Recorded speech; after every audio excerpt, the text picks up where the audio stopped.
Hey everyone, it's Fet, like you didn't already know that. And Fez. Hello, y'all. We're back.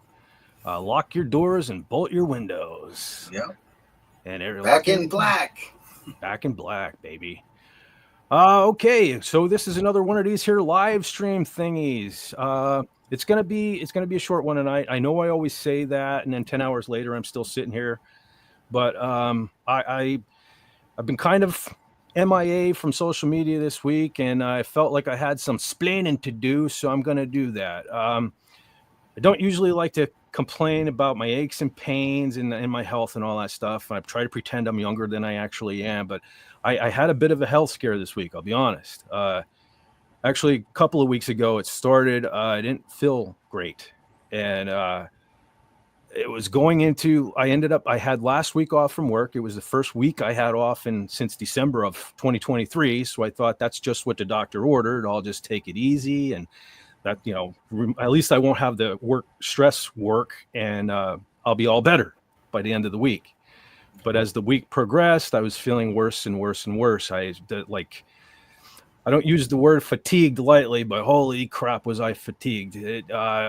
So I started the first couple of days off kind of just staying in bed, and, I didn't know what was going on. And I started to develop this cough. Now, honestly, months ago, I had a sinus infection, and nothing new for me. I used to have them multiple times a year. Actually, what was surprising is that I didn't have a sinus infection in a long time. So it wasn't a surprise a few months ago when I got one. But all the symptoms seemed to go away except the cough. I just kept this nagging cough. It stayed with me. It would go away long enough that I forgot about it, and then it would come back. Well, last week, it just, the cough got progressively worse and everything. And so by Saturday, I was really feeling pretty bad. Just feeling kind of tightness in the chest. When I try to sleep, now with the Chiari, I always tend to feel my heart beating in my neck, but I couldn't even sleep because I could feel it. I felt like my heart was going to burst out of my neck. And so a very, very dear person has come into my life, and she kind of kindly but forcefully recommended that I go to Walmart and take my blood pressure. So I did. And I know those machines aren't 100% reliable. And I don't know I know we have nurses in our community and all, but I don't know the first thing about blood pressure. But I know when the machine blinks red saying very high, that something's wrong. So being stubborn, I thought, well, I'll see what happens. I'll go to work tomorrow. Of course, I tried to convince myself, well, now it was because I was laying around all week that I wasn't feeling good. And when I get back to work and I get physical and doing activity again, maybe I'll feel a little better. So I went to work last Sunday night and felt okay for most of the shift until near the end, where it was like somebody just flipped a switch on me. And I just, like, every ounce of energy in my body went out. I didn't even think I was going to be able to finish the night, but I did, like a moron. And went home and talked to my special person again, and she politely said, you need to go to the ER. And of course I didn't. And this sort of thing continued all throughout the week until about Tuesday, where I really, really kind of got scared. So I haven't been to the doctor in several years. And throughout that time, my family doctor retired. So I don't technically have a family doctor right now. So on Tuesday, I got to see if at least, I assumed when my doctor retired, he at least put somebody in, replaced himself with someone. And I looked and said the place was closed. So I'm like, of course, that's my luck. The place is closed. So then I started calling all around, trying to set up a doctor, and people weren't getting back to me. And somebody got back to me and took my information and said, well, I can be honest with you, it's not going to be anytime soon to even hear anything. I'm like, great. So like a moron, I went to work again that night, very, very fatigued, chugged my ass through the night. And by Wednesday, I was really kind of terrified, and I decided to check my doctor's office again. And for some reason now it said it was open. So I decided to call the number on the thing, and I got like an answering service, and she explained that it was actually closed since this July, and they didn't know if it was going to even reopen. So she proceeded to try to get me hooked up with a doctor, and the closest one, they couldn't get me in until January. And the second closest one, they couldn't even get me in until March. And I even explained about the high blood pressure and things like that. So I didn't know what I was going to do. And like a typical male idiot, I decided, well, I'm going to see what happens again tonight at work. And then that would have been Wednesday when I was back in again. And Wednesday is one of our heavier nights, and I marched into place like, nothing's going to kick my ass. I'm gonna kick its ass, and I'm gonna do this job like I never done it before. And I was fine for most of the shift until the very end again, where I almost passed out, to be honest. And so again, more calling around on Thursday. I found a local urgent care, and stubborn again, went to work Thursday night, and I told myself if I can get through the night, I will go to urgent care as soon as I get up on yesterday. Yeah. Didn't know anything, never been to urgent care before, didn't know what they did or anything like that. So I take my ass to there, and they tell me that, well, we can test your blood pressure, but we can't do anything. So after I was told multiple times by a couple of people that I should have went to the ER, I ended up in the emergency room yesterday, which is where I spent most of my day, where they did EKGs, blood work, chest x-rays, all of that good stuff. So I got to spend yesterday there when I could have got it done, taken care of last week. But so what happened was they decided that, yes, my blood pressure is high, but all the test results and everything looked pretty decent. So they didn't want to put me on any medication then because I couldn't do a follow-up visit with them. So they did manage to get me a doctor's appointment next month. And I'm also on a waiting list. So hopefully, if anything opens up, I'll get in there sooner, and then they can get me on the meds. So long story short, my blood pressure is still up there. I'm still not feeling great. So I don't think it's a great idea for me to sit in this chair for 10 hours. I would like to, but I can't. So I hope everybody understands. And I just wanted to explain why I've been kind of missing here on YouTube and on Twitter largely. And I even kind of snapped a little bit, made some tweets earlier this week that I regret because I was just in a bad mood. I was worried about my health and stuff. So I definitely apologize to everyone. And I didn't get to celebrate the event that happened last Tuesday like I wanted to, and kind of gloat on Twitter like I wanted to, because being scared that I was knocking on heaven's door kind of took the joy out of all of that. But totally glad, 100%. One second. That's another thing. I'm not going to keep hitting, I'm not going to be on that long. I'm not going to keep hitting the mute button. If I cough, I apologize. It comes out of nowhere. But yeah, I'm glad America is back, and hopefully we're on the right track. And I'm like hoping that I can get my health under control so that I get back on the right track. I got some great people in my life that are going to help make sure that happens. And so I hope to be around with you for a long, long time. I've been thinking, I had a lot of life passing before my eyes moments this week. And I got thinking how, like I've kind of said, the reason why I finally came on camera was totally inspired by Cardinal Sin. And that's true. That's true. Gil always wanted me to go on his show, but he kind of preferred if I would go on camera. And so I kind of ducked his show a lot of times because I didn't want to go on camera.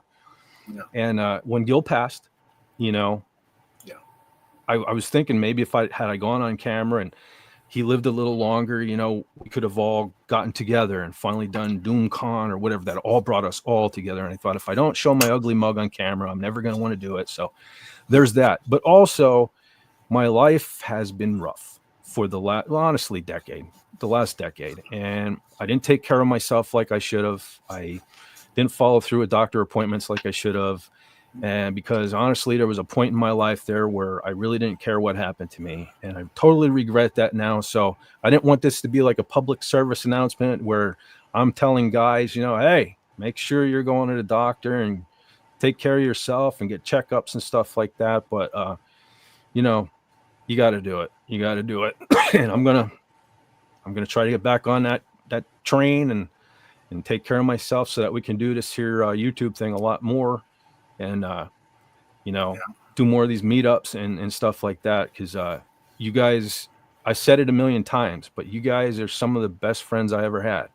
And I'm sorry, I'm probably missing people in the chat. I'm a little, I got tunnel vision, even more so than usual, trying to pay attention to what I'm doing and not stress over things. So if I miss everyone, I apologize right off the bat here today. It's almost like I shouldn't have done this because I send the link to John through email, and I actually have an really old Yahoo email that I correspond with him through. And today, of all days, they decided to redo the whole thing. And I had to figure out how to send them a link. Then when I come on here on StreamYard to set the thing up, everything seems normal until I'm just about ready to go live, and I see that they changed some things in the branding section, and just stupid things like you can see my little green bubbles down here and stuff. They weren't green anymore, and they changed the whole procedure of changing that. And so anyway,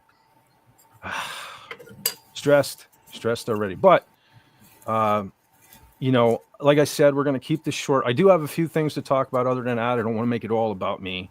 But so I hope everybody else's week was a little better than mine at the very least. And I appreciate everyone that turned out here today and who watched this on the replay. And I want to thank my brother over there for being my brother. My pleasure, man. It was weird because I'm sitting in the emergency room yesterday and I'm talking to my female friend, and then I get a text from John. And I needed it. My phone died. I couldn't reply, so I had to wait till I got home. But then one of the first things I did was texted him and, buddy, are you available for a phone call? And what did we talk for, like 6.5 hours? Something like that. Yeah, it was about 3 a.m. when we got off. Yeah, it was, and it went like in the blink of an eye. So yeah, it does. I appreciate you. I appreciate you, man. And, thanks to Doomcock for bringing us all together on Raymond's show. And thank you for being my friend. Things like that. That's one of those things I talked about before, where I can later on, after we got off the phone, go up into the bathroom, look in the mirror and go, you're not such a bad guy after all, John. And you do that for me, because I felt like a bad guy for a long time because I had some bad people around me. Yeah. But that's changed now. And I have good people around me, and I have people that make me want to get up every day as opposed to not want to wake up every day. So I can't thank you guys enough. And not just John and not just my new special friend. She knows who I'm talking about. But you guys in the chat as well, not just my chat, Doomcock's chat, King Dolphin's chat, any of you guys that Twitter, I talk to you on Twitter, if I talk to you on Facebook, you guys, you're always there for me. And it's weird because sometimes when I'm at my lowest, you guys will just message me out of the blue. Yeah. And thank you.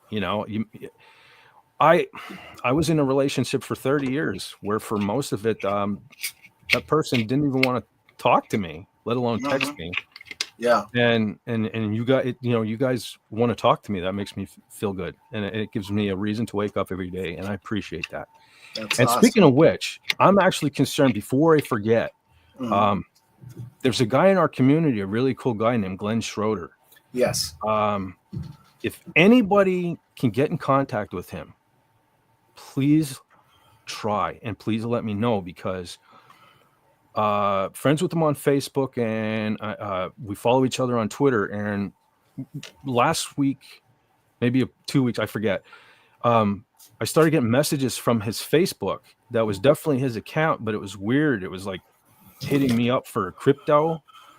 And I tried messaging him to find out if that was him on Twitter, and I'm getting no replies. And I'm worried about the dude. So if anybody knows Glenn or any way to get in contact with Glenn, please do that and let us know he's okay and tell him we're thinking about him. Yeah. So there's that. Hope you're okay, brother. All right. And see, look at this. I'm even trying to skip some of the tea, drink some water. Yeah. Awesome. Keep hydrated there, dude. Yeah, wet the whistle with something other than sweet tea for once. Yeah. But so, like I said, I had a lot of my life passed before my eyes moments this week. And last night when John and I were talking, we got talking about me, my early history, and I got thinking of my guitar player, my guitar teacher, the guy that taught me how to play. And I thought y'all might be interested to know who that is. And he's a guy named Al Paul. He was well known in our area, somewhat of a minor celebrity and whatnot. And a lot of people don't know this, but the band Godsmack, the singer Sully Erna, before Godsmack, was in a band called Malaya Rage. It was a metal band, really danced on that line of thrash metal, believe it or not. But Sully was the drummer, and they recorded quite a few albums on, as Malaya Rage. And I do know for a fact on at least one cassette that I used to have, Al Paul played guitar solo on that particular album. So he was a cool dude. They actually recorded. I can't think of the guy's name. I should have done my research, but I didn't. I had other things on my mind today. But they actually recorded, the guy who used to produce all the old Bon Jovi stuff. Actually recorded their debut called Kamikaze, and I actually have the video here. I thought maybe it'd be kind of fun to play that for you guys. I may end up with a copyright claim, I may not, but I want to pay a tribute to the guy who taught me how to play and was a large part of my life, because at one point in time, music was more important to me than Star Wars or any of this pop culture shit. So, so he was a big, big, big part of my life. And a lot of times when we talk influences, I mention Chris Holmes from Wasp and George Lynch Dawkins and stuff like that. But honestly, if it wasn't for Al, I wouldn't be playing at all, because when I went to Al, he worked at our local music store here, and he was originally from Freehold, New Jersey. How he ended up here, I have no idea. But cool, super cool dude. I mean, when you think of like a metal guitar player, cool, rad dude, that was him. He had the big hair, and the funny thing was he always had this old Gibson SG that looked like Angus Young's guitar. Played that thing for the longest time, as long as I took lessons, and it was for several years. And in this guitar store, back then, to me, it was the pointy instruments of death were the cool guitars, and I always thought, why don't you play, it's the 80s, man.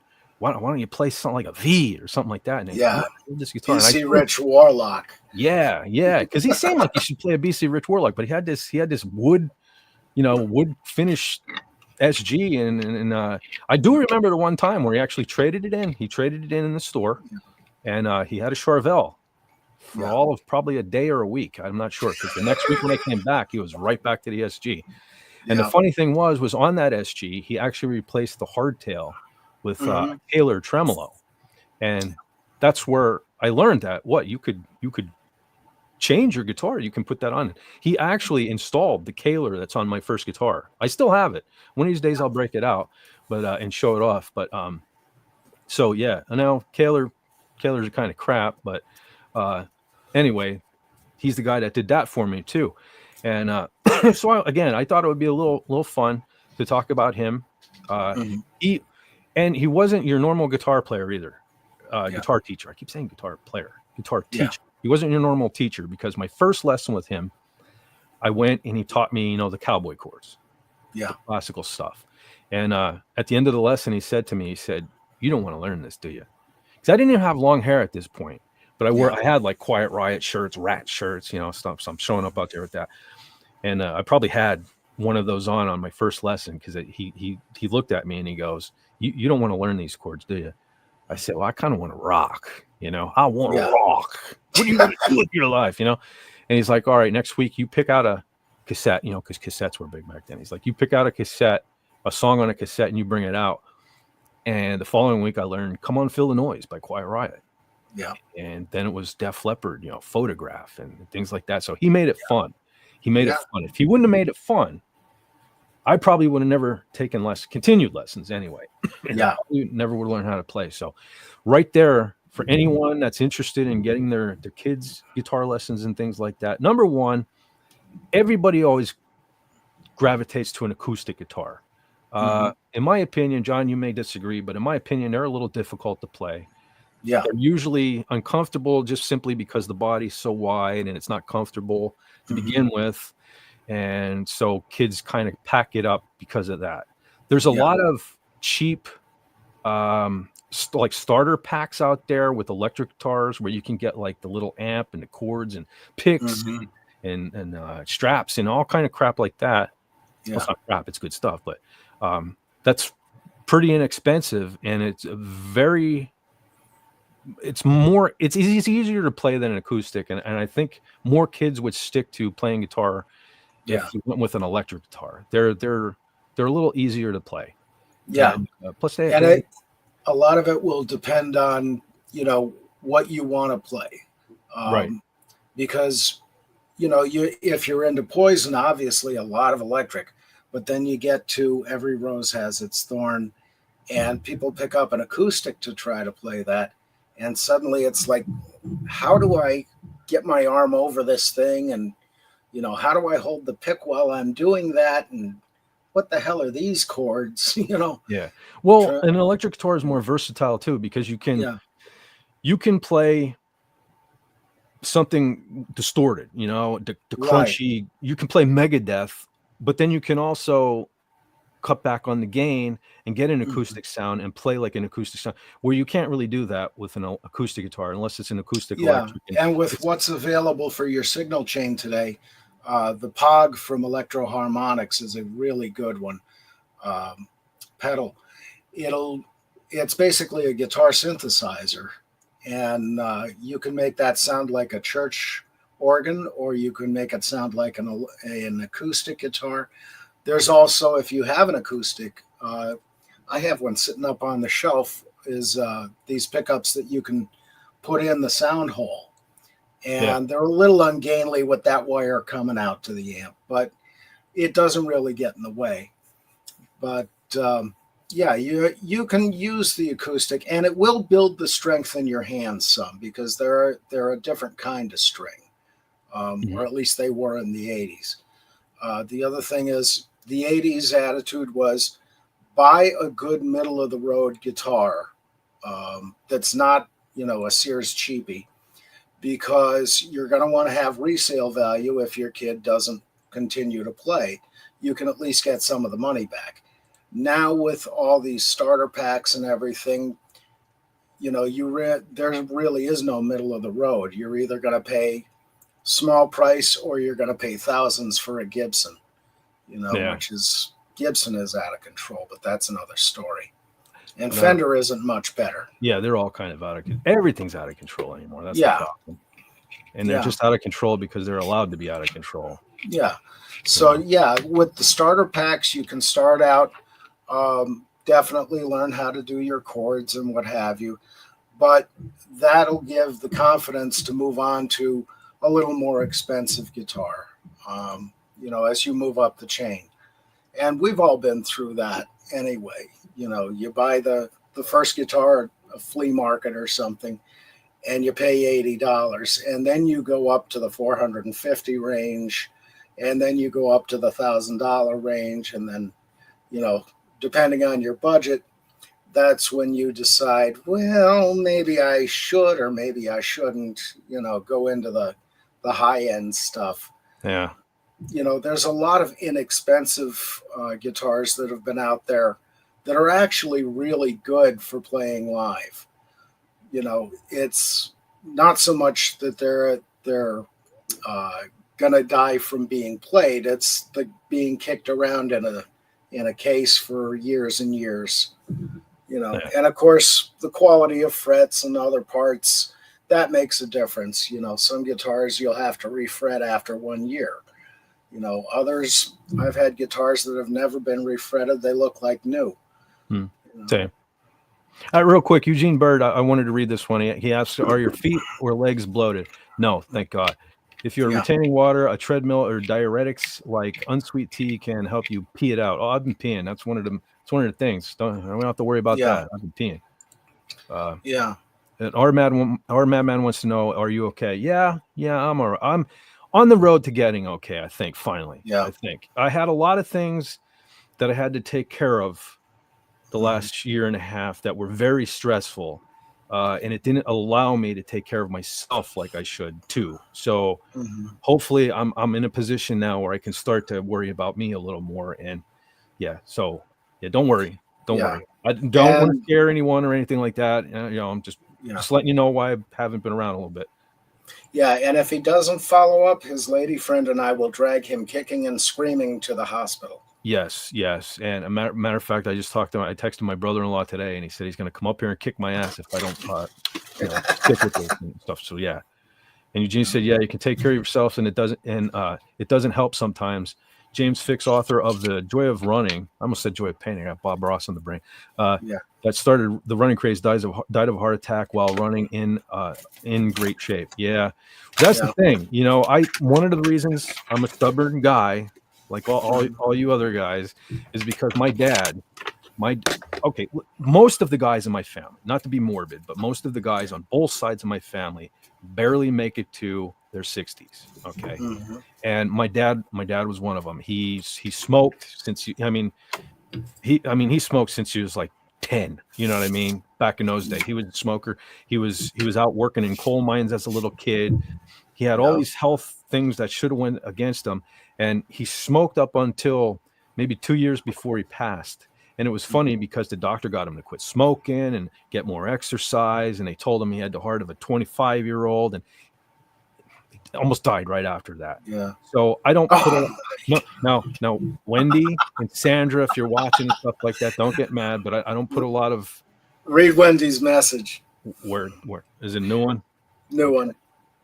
Hold on. My mouse is acting up today. Okay. I got a phone call and missed your diagnosis.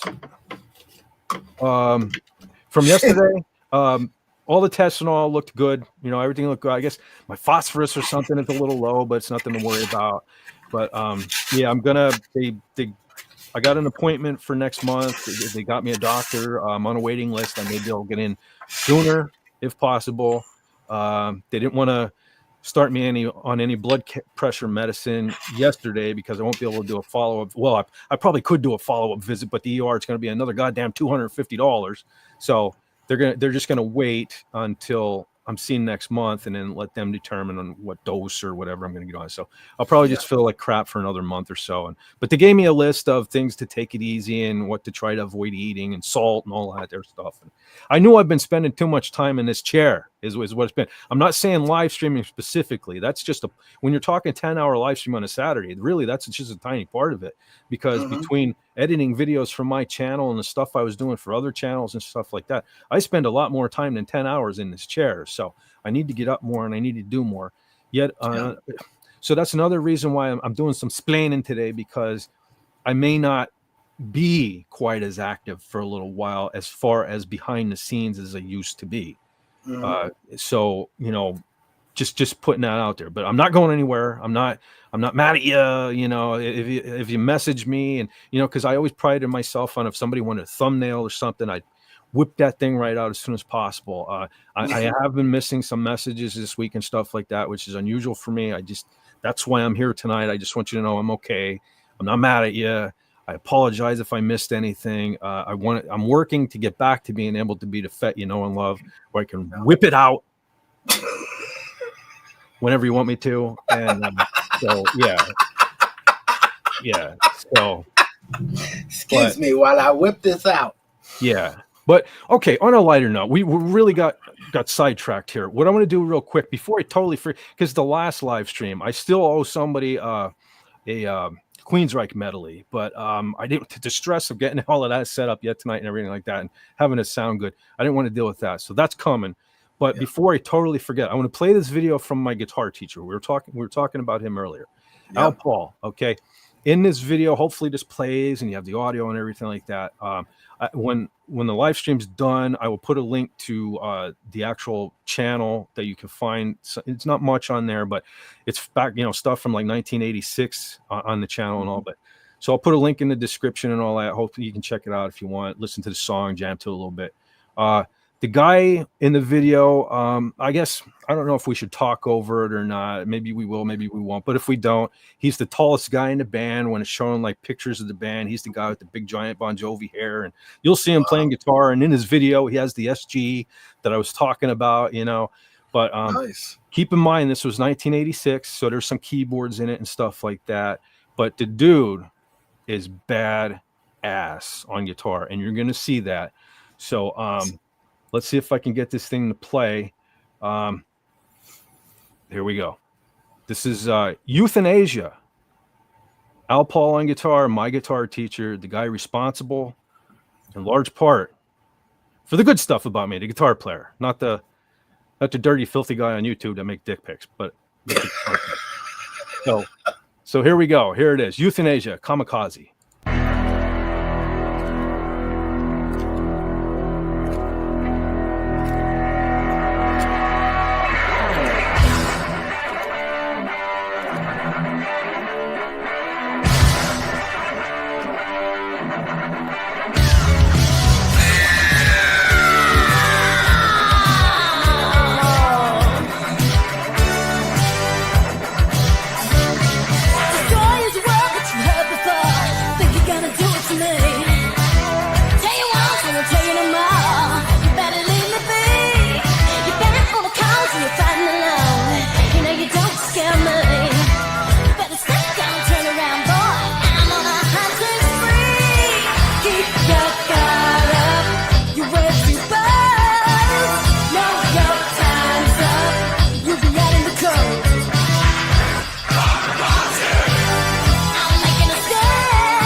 So there it was, Euthanasia, Kamikaze. Dude. The date on the timestamp on the video there was 1991. I'm not sure. I mean, it sure looked like the 80s to me. I know the song was recorded in 86. Watching that, I noticed something I never noticed in all the years I've seen that video. I'm pretty sure that my guitar teacher was the guy dressed as the woman getting his breasts filled up in that video. So who is the singer? She was awesome. The singer is Cheryl Harris. I believe she's still active to this day. That was quite unusual back in the 80s to have a woman fronting a metal band. You know, you had your Doros and stuff, but you know, this was mid 80s, early 80s when they started out. It was kind of unusual. I understand the name of the band came about because Al told me what had happened was he woke up one day and they couldn't pick a band name, and he had the news on. He woke up to the news and they were talking about legitimate euthanasia, EUT, legitimate euthanasia. Al never heard the word before, and he just thought that just stuck in his head how cool that was. He didn't know what it meant or anything, so that's why it's spelled YOUTH, youth in age. He thought it was a cool band. Totally inspired the Kamikaze song and whatnot. And that was the first album they did. They were pretty large around here at one time. They actually had a song, John, I was telling you about it last night. They had a song called Shot in the Dark before Ozzy, and I wish I still had it. They played at a local amusement park here at one time, and I snuck in a little cassette player and recorded it. I wish I still had it. It was so cool. Cheryl didn't sing it though. The bass player sang it, and it was phenomenal. It was supposed to be, I forget what movie it was, but they actually had a deal.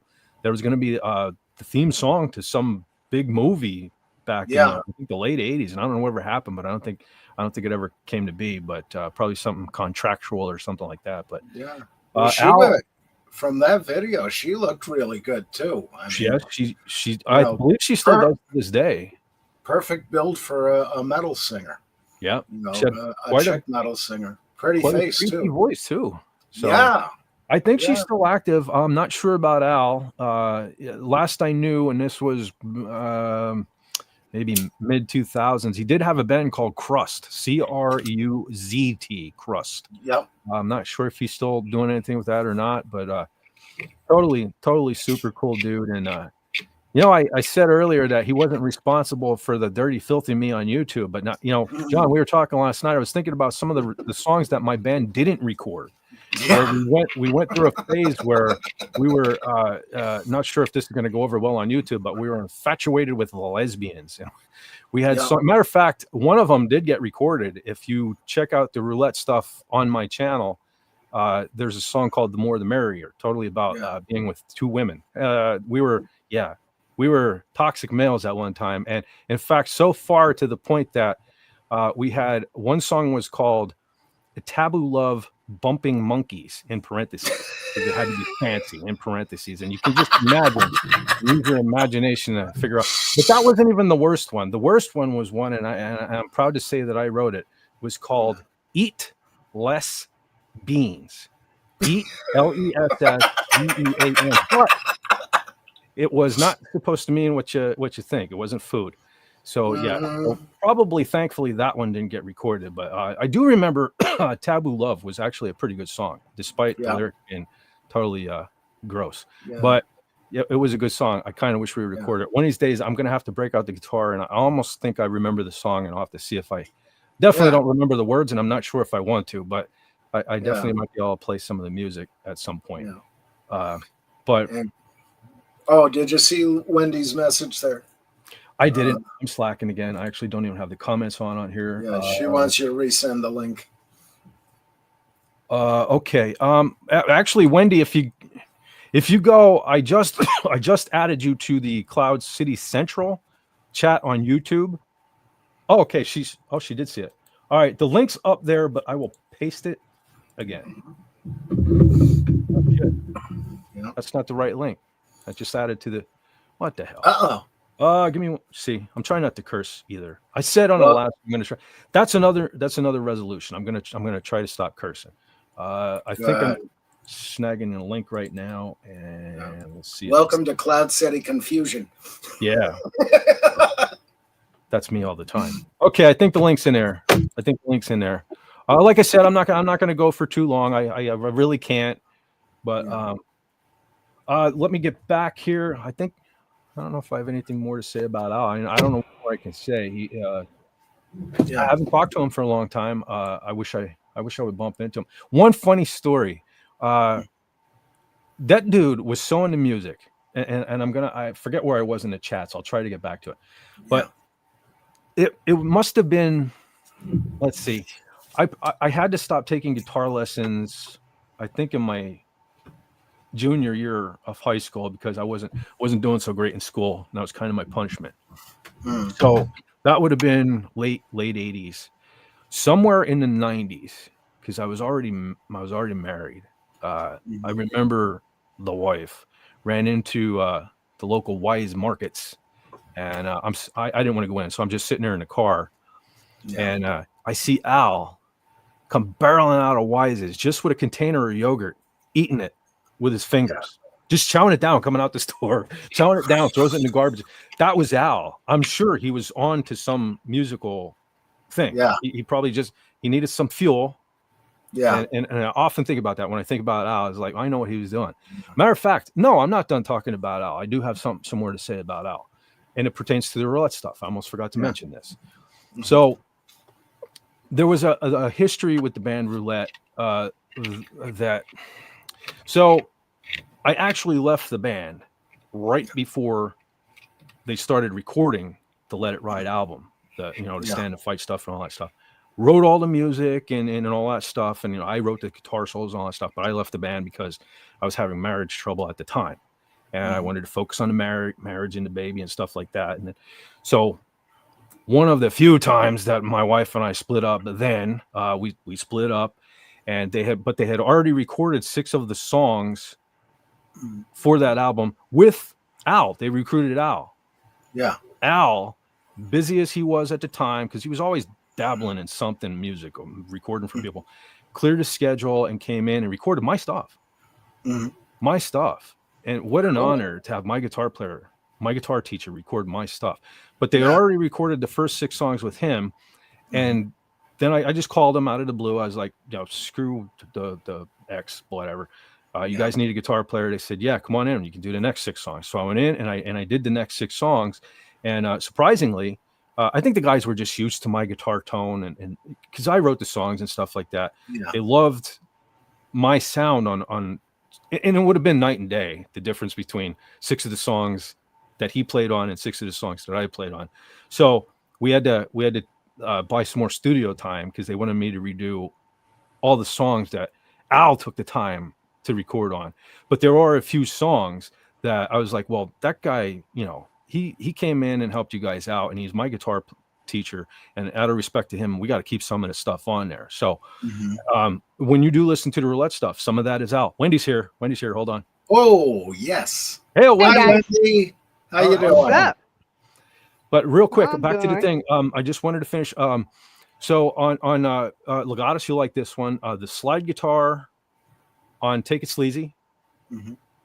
That's Al. And there's a song on there called How Do I Let You Go? I hate that song. I didn't want anything to do with that, so I just left his. That's all him playing on that. So I didn't play in the same room as Al, but I guess you could also say that we kind of played together on my album. And what an honor it was to have my guitar teacher play my stuff that I wrote on some of that stuff. So anyway, how you doing, Wendy? I'm doing all right. How about you guys? I heard that you're not feeling well. I hope you get better soon. I've been better, but some of it I think was that I was stressing so much over what was going on. Like a dumbass, I should have went to the emergency room last week, but I think you probably should. Because honestly, what happened? I'm sitting there in the emergency room yesterday for over 4 hours. I'm there, right, and I'm like, almost from the time I sat down, I'm like, I feel better now. I want to go home. All right, I'm good. I instantly feel better. I want to go home. But then as soon as I left, then I was like, it hit me again. And so I know I still got some work to do on myself. But yeah. Well, if you were in my ER, you wouldn't have waited that long. Yeah. Well, I had nothing better to do. The only thing that sucked was I did kind of. I wanted to do a long one today, but I planned on at least doing a short one, and so I had to do everything that I normally do on a Friday today. Yeah, because I didn't have time to do it yesterday. But so that's another reason why I'm not going to go too long tonight. But and see, Wendy, look, it's no sweet tea. I'm watering. Yay! Water. Yeah. Yeah, and I've got my Crystal Light, so we're both doing good. The water makes me thirstier than anything else, though. You know what I mean? I drink the bottled water, and I'm just like, I can't get enough of it. But yeah. And Wendy, I don't know if you heard earlier, but I said if he doesn't follow up on his care, his lady friend and I are going to drag him kicking and screaming to the hospital. Yeah, it sounds like you're going to have to. If he lived closer, I'd be up there. No, I'm going to stick with it. I'm going to stick with it. Okay. Good. I want to get better. Yeah. And don't make me go like 1,500 miles. Yeah. No, we got to all get together at some point. Some kind of con that gets us all together. Yeah. Got to happen. Yeah. So PodCon 2, FetCon 1, DEFCON 4, whatever. Oh, FetCon! Could you imagine that? Yeah. You're probably going to hear Cheyenne bitching in the background for a lot of the time because she's don't unhappy. Unhappy because the puppy won't leave her alone. Oh, don't feel bad. My friend there, she sent me a care package that came yesterday, she gave me, you name it. She even sent me a wrist blood pressure monitor to keep an eye on. But she also sent me stuff for the cats. And two of the things I wasn't aware what they were. And I hear the cats out there on top of my counter tearing stuff apart. And here I look. She sent me this little squirrel and raccoon, and they were filled with catnip. Yeah. So they're right in the room here. So there's probably going to be some cat activity because they've been goofy ever since last night running around here. But they got a nice buzz. Yeah. But well, I had a colonoscopy this week. Ooh. Your own or someone else's? The screening. It was my normal every couple of years screening. Got to get it done. Yeah. It's such an easy thing to cure if you just catch it early. And since I'm married to a general/trauma surgeon, I can't get out of it. Yeah. She'll just drug me and take me in herself or do it herself. Yeah, I guess that's something else I should probably do. I haven't had one. I think I was 24 when I had some issues, and they did find a polyp, and luckily it was okay. But well, they found 2 in mine. They took them out right away, and I'm due for my next one in May, so I'm good. See, I had a thing that happened right after, and I hate to talk about it because I want people to get checked, and I'm not trying to make an excuse for myself. But right after I had my procedure, I had a distant cousin through marriage, who had the same thing done, and then they nicked his colon, and he ended up passing away. Yeah. Shortly thereafter. Peritonitis. Yeah, I never kind of wanted to go back, but I know I should. My procedure went well. Yeah.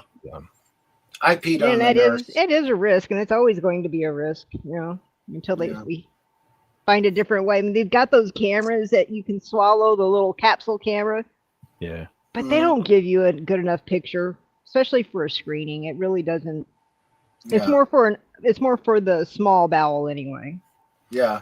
Oh, Eugene Bird said he went to the gym all the time and still had a heart attack, though it was a fluke and my heart vessels were all good and empty. Well, that's good. Yeah. Glad to hear that, buddy. Wow. Yeah, glad you're okay, man. Your enzymes could have been off. Yeah, he says live each day like it's your last was good advice. Yeah. When I got my colonoscopy, the nurse yelled at me because I had a sip of water that morning, and you're not supposed to, and it's like it's a drop basically. And so she's yelling at me. They put me on the table, and just as I'm about to go out, I peed all over her. So, revenge. Yeah, I am Slapshot 2. Well, yesterday was the first I was at our community hospital in a long time. It's 3 years, I think they said was last I was there. It's changed significantly, and I had to go through a metal detector. And in typical FET fashion, I go through at the cops like anything metal, keys, cell phone, and I'm like, yeah, I got keys and cell phone, so I put them in a thing. I walk through the alarm and it goes off. I'm like, oh Jesus, I have a big chain wallet. The wallet. He's like, yeah, big chain would do that, buddy.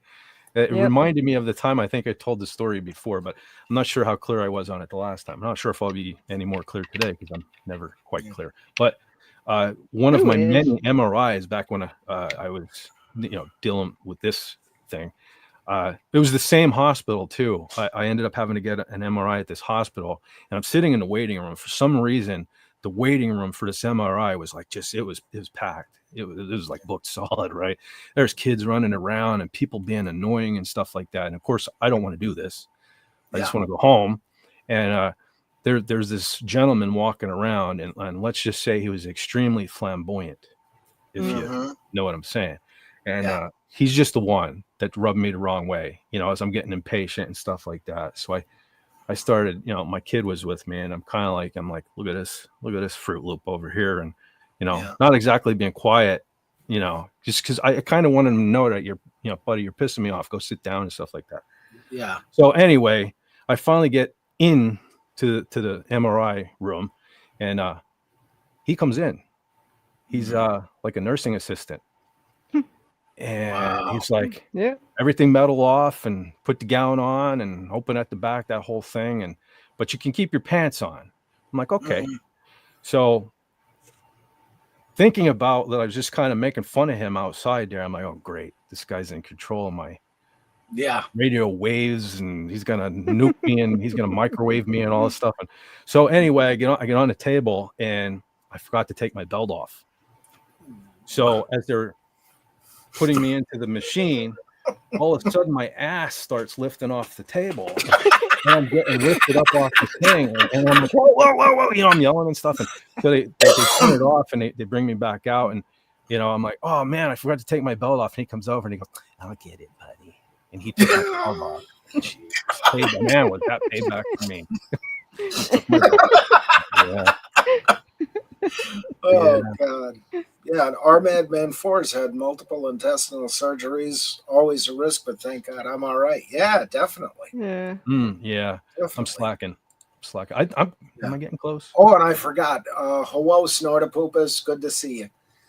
Definitely. How about Snorty? Hey, like I always say, it's not a YouTube chat unless Snortapoopas Q Burr is in it. No. And we got Eugene Bird, FKHC 2005. Hello. Snorty, Wendy, our Madman 4, hello. Miskatonic Madman, and Wes Cagle, hello. Welcome to the John Rembo Show. I should just put you in charge. It would probably run a lot more smooth. Well, you do the talking, I'll do the chat. I don't know if that's such a better idea, me doing the talking. I can't believe my channel's still on here, to be honest with you. Okay, first of all, let me go back to the 900 subscriber live stream. Yeah. I couldn't believe when I hit the 900. I took a screenshot because I thought I knew that I would be doing that 900 stream under 900, and I was going to have to show the screenshot that, well, I'll do another live stream when we hit 900 again. But surprisingly, I did drop. I went up to 906 at one point, and then I went back down to 900, but it never went below. And now that I said that, it probably will. But got a couple more in the meantime too. So so that was surprising to me because I tend to lose a lot of people. But we're still over 900 strong here with the Fet Force. Yeah. Awesome. And you want to hear a funny story about somebody being ugly to me and not knowing who I was at the hospital? Sure. Back years ago, I used to be a smoker. I mean, I still vape. But I used to, so in the middle of the night, I worked night shifts. I'd go out and have a cigarette break. Being in trauma, I couldn't be very far from the building. So I would go and sit in my car because you're not supposed to smoke in the parking lot or on the campus, but I had to be close enough. And so we had this new security guard that came up and started giving me a hard time about it and threatening to write me up, this and that. And I looked at him and I said, do you realize what I do here? Because he's like, it doesn't matter. I'm out here busting my ass to make sure that that your car doesn't get stolen. I could be putting my life on the line. I said, then you really shouldn't be pissing me off because I'm the one that will be saving your life. Because I work in the operating room under trauma as the trauma surgical coordinator. You don't want to piss me off in case you get hurt. And he was like, oh. Yep. Well, I like to tell everyone, I like to remind everyone when you and Sandra are around that you got to watch what you say because Wendy and Sandra have catheters and they know how to use them. Yep. We also get to decide what size IV you're going to get. So. Yep. You as well. They can heal your wounds or they can create them. Yes. And they know how to dispose of bodies, I have a feeling. Yeah. That's 'Cause, you know, we can do that too. Yeah, it's Yeah. a thought. So yeah. Although in the good old days, they had an incinerator in every hospital. Yeah. You know. No, we still have one. Oh, there you go. I had a feeling. Definitely got to watch what you say. Yeah, for sure. Yeah. No, incinerators still exist. Nice, Wendy. Very nice, Wendy. We love Wendy. She's a nice lady. Yeah. Our I'm Madman really 4 says. Our Madman 4 says, I have had to take care of a ton of nurses over the past 30 years. They are invaluable. Most of them anyway. LOL. Mm-hmm. Cool. Well, I like to think so. Well, you know, here's the thing. I think I was telling you about this, John. See, my dad grew up in the same small town that I'm in, and he had, I think it was six brothers and one sister, and they were all orphaned at a young age. So at the end of this small town, there's a schoolhouse, and then there's a church down the back, and then the house right next to that was the preacher. Well, the preacher did the church, but he did the school as well. So my dad and his family had to grow up in that orphanage. And so it was mandatory. They were always at church too. School, church. That's basically all he knew growing up. So by the time I was born, and my dad was an adult, obviously, he had determined that he had enough church and didn't have to go ever again. So, but my mom was very religious, and she always made me go to church, believe it or not. I've been in a church and it didn't burn down. And she used to make me go to church. And I remember when I got like the rebellious teen, and I'm like, all right, that's enough of this stuff. I'm kind of tired of going. And she would say, no, you're not, you're going. And I'd always bring up my dad, and I'd be like, well, dad doesn't have to go. And she'd say, well, he had enough church. And I'd be like, well, how do you have enough church? Why can't I have enough church? And so what happened with me with the doctors was I never did go a lot before my diagnosis. But then after the diagnosis, it was all the time. It was, MRI a couple times a year. It was, specialists and all that stuff. So I guess at one point I just decided, all right, that's it. I'm taking a break. And then the break just got extended.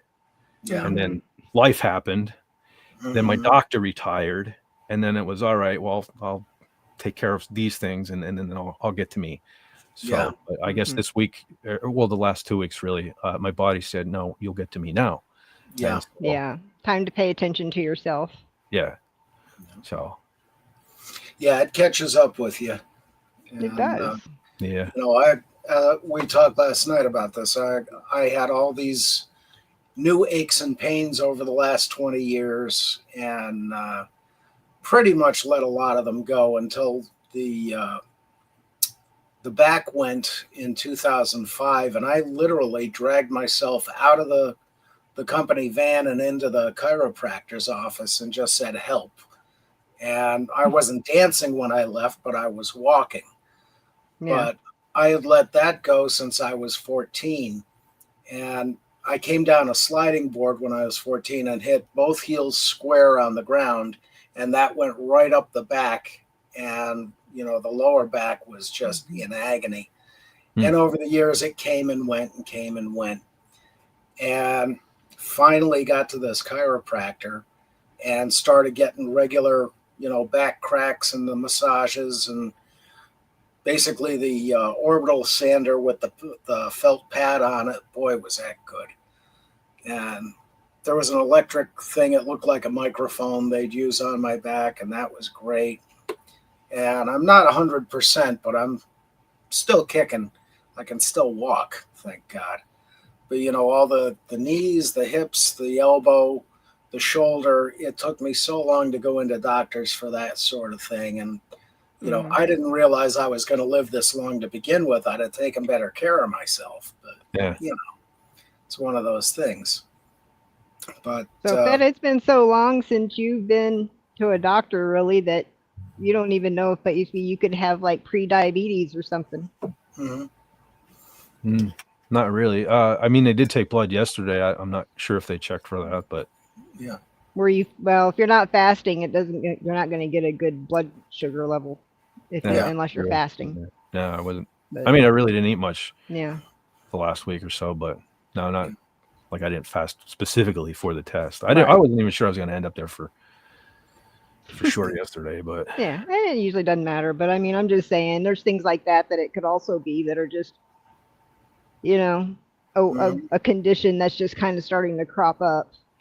Yeah, something I should look So, into. I have something you need to go ahead and start paying attention to. Yeah, I have a severe addiction to sweet tea. It's like my kryptonite, you know. Yeah. I've really, you know, I always said cheesecake, but you know, I really, you know, I don't want to be 600 pounds, so I know kind of went to cut back on a cheesecake, but the tea is just like I always got a tea in my hand. Cheesecake. Yeah. Yeah, I used to drink a lot of sodas and stuff too, but I think I drink like not even one a day anymore. I may open up a bottle of soda, but I very rarely finish one. I've always tried to stay away from soda. Yeah. This went, you know, a couple of years at work, you know, they fit in a lunchbox, so you know, I took some, but I'm not a fan of soda. I used to like I occasionally get a craving for cream soda, and what I used to now back when and then maybe it's a good thing they stopped making it. I was kind of big on Surge. I don't know if you guys remember Surge Coke. It was a Coke product. Oh yeah. It wasn't even until that long ago. Even though really it wasn't. I don't know if it was a big thing or not, but our Burger King actually had it. So I used to get it there. But I guess it was one of the early kind of energy drink type things. Soda. And what was that soda that had more caffeine than 5 cups of coffee? Jolt. That's the one. Yeah, people went nuts for that way back when, and I never had it. I'm sitting there going, I can remember when I was, when they first came out, I was a teenager. I don't remember what age, but we had gone on a family trip by vehicle, and we'd stopped on the roadside, and I saw them. I was like, oh, I want one of those. That was the wrong thing to drink whenever you're going to be sitting in a vehicle for many, many, many hours. I drove my family nuts. I could not stay still. Well, you know, it was one of the worst things I've ever done. The job that I have now, I was originally an order selector when I first started there. And it's a very strenuous job. You lift a lot of heavy things, a lot of long hours and stuff like that. And what I used to do, and we're talking, I was in my mid 30s when I started, and I was probably into my 40s before I packed that up. So what I used to do was, it was night shift, and like every Friday I was off, so I would just stay up. I would come home, I wouldn't even sleep, because I'd pay all the bills, I'd cut the grass, do all that stuff so that we could go out and do the family thing later in the day. And I used to buy those little 5-hour energy drinks. It's like the only time but I used to think, oh, this will keep me going. And it's something just like I wasn't feeling great when I was taking those. And it was right after I stopped taking them where they were saying that people were having heart attacks from it. There I was staying up. He was using it to keep me up all day. So glad I stopped using anything to basically like flip on the light switch to keep you going, it's doing that every day isn't wise. If you need it for one day, but on a regular basis, no, that'll hurt you. And I mean, I worked night shifts for many years too, and I would do that but I worked on Friday, Saturday, and Sundays. So on Monday mornings, I didn't necessarily go to sleep when I was younger. After a while, I got older. I was like, hell, I need to go to bed. I like bed a lot more nowadays. God, I'm like fighting to keep my eyes open these days at like 9 o'clock at night. I can hardly keep my eyes open at 9 p.m. But I mean, I'm working over 12 hours Monday through Friday. So. Oh, geez. Yeah. Well, and on call on weekends. Well, financially it sucks because we don't work as many hours as we used to, but physically it's kind of a good thing. I don't work as many hours as we used to, but I still work at night, and I used to come home. Now I typically get home, I don't know, maybe 2:30 in the morning, sometimes 3. And I used to stay up till 5, 6, 7, 8 o'clock in the morning, and when I used to do a lot of my shenanigans, the memes, the stuff I do and all. And lately anymore, it's like I get home and I can't stay awake, so I've been going to bed a lot earlier. So that's why there's been a lot less activity too. I haven't felt the energy to make this stuff. So hopefully that's something else that'll change, because now that the channel hit 900 subscribers and stuff, I kind of want to continue making stuff, but we'll get there. I think there's other things that, as far as the way you've been feeling, as far as a diet change. Maybe even try cutting back on gluten. I know somebody that was going through the same thing you were going through, and it turned out that she needed to cut back on gluten and be gluten free, and she started feeling a lot better. I mean, it could even be a thyroid. I had thyroid issues in the past, and that's another one of those things where when I stopped going to the doctor, I stopped taking levothyroxine, and I know I did feel better back then. That's something I guess I'll have to bring up. And couldn't hurt to bring it up and see where you go from there. I would definitely tell someone that you'd had thyroid issues in the past. So, because that your symptoms are fairly close to thyroid issues. So so as well as pre-diabetic. Comes down to me being dumb and thinking I'm a kid still, and I don't need that stuff. You know, life just gets in the way, because the only reason that I have good health and see a doctor is because I'm freaking married to one. Otherwise, I'd be like, screw the doctor's office. Well, the funny thing, I came out of the ER visit yesterday was when they're telling me what I need to do to start taking care of myself. She's like, and primarily remove yourself from stress. My life the last 2 years, no, that's not possible. So, you have to try to focus on the diet and all that stuff, I suppose. There was a family member from out of town a few years ago, and I was still doing OR trauma, and she was like, you just need to cut out the stress. I'm like, and how should I do that in my career? I mean, that's just not even possible. Easier said than done. I'm not going to let people bleeding out in front of me stress me anymore. Jeez. Give me a break. Okay, put a bandage on it. We'll be there in a minute. But you'll have these things. And then, of course, there's those self-inflicted wounds like that, which I got from a soldering iron. And I hate soldering. Oh, speaking of which, John, you're working on some guitars. Talking about any of this stuff? Yeah, well, let me put the camera back. The granite caster is put back together. Forget how my fingers work. That way. There it is. Yep. And that's up and running. And I was kind of surprised. I got through that one without an incident.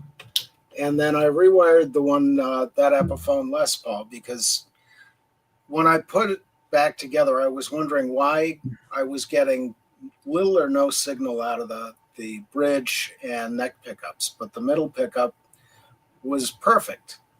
And I found out I forgot to solder in the output wire from the switch.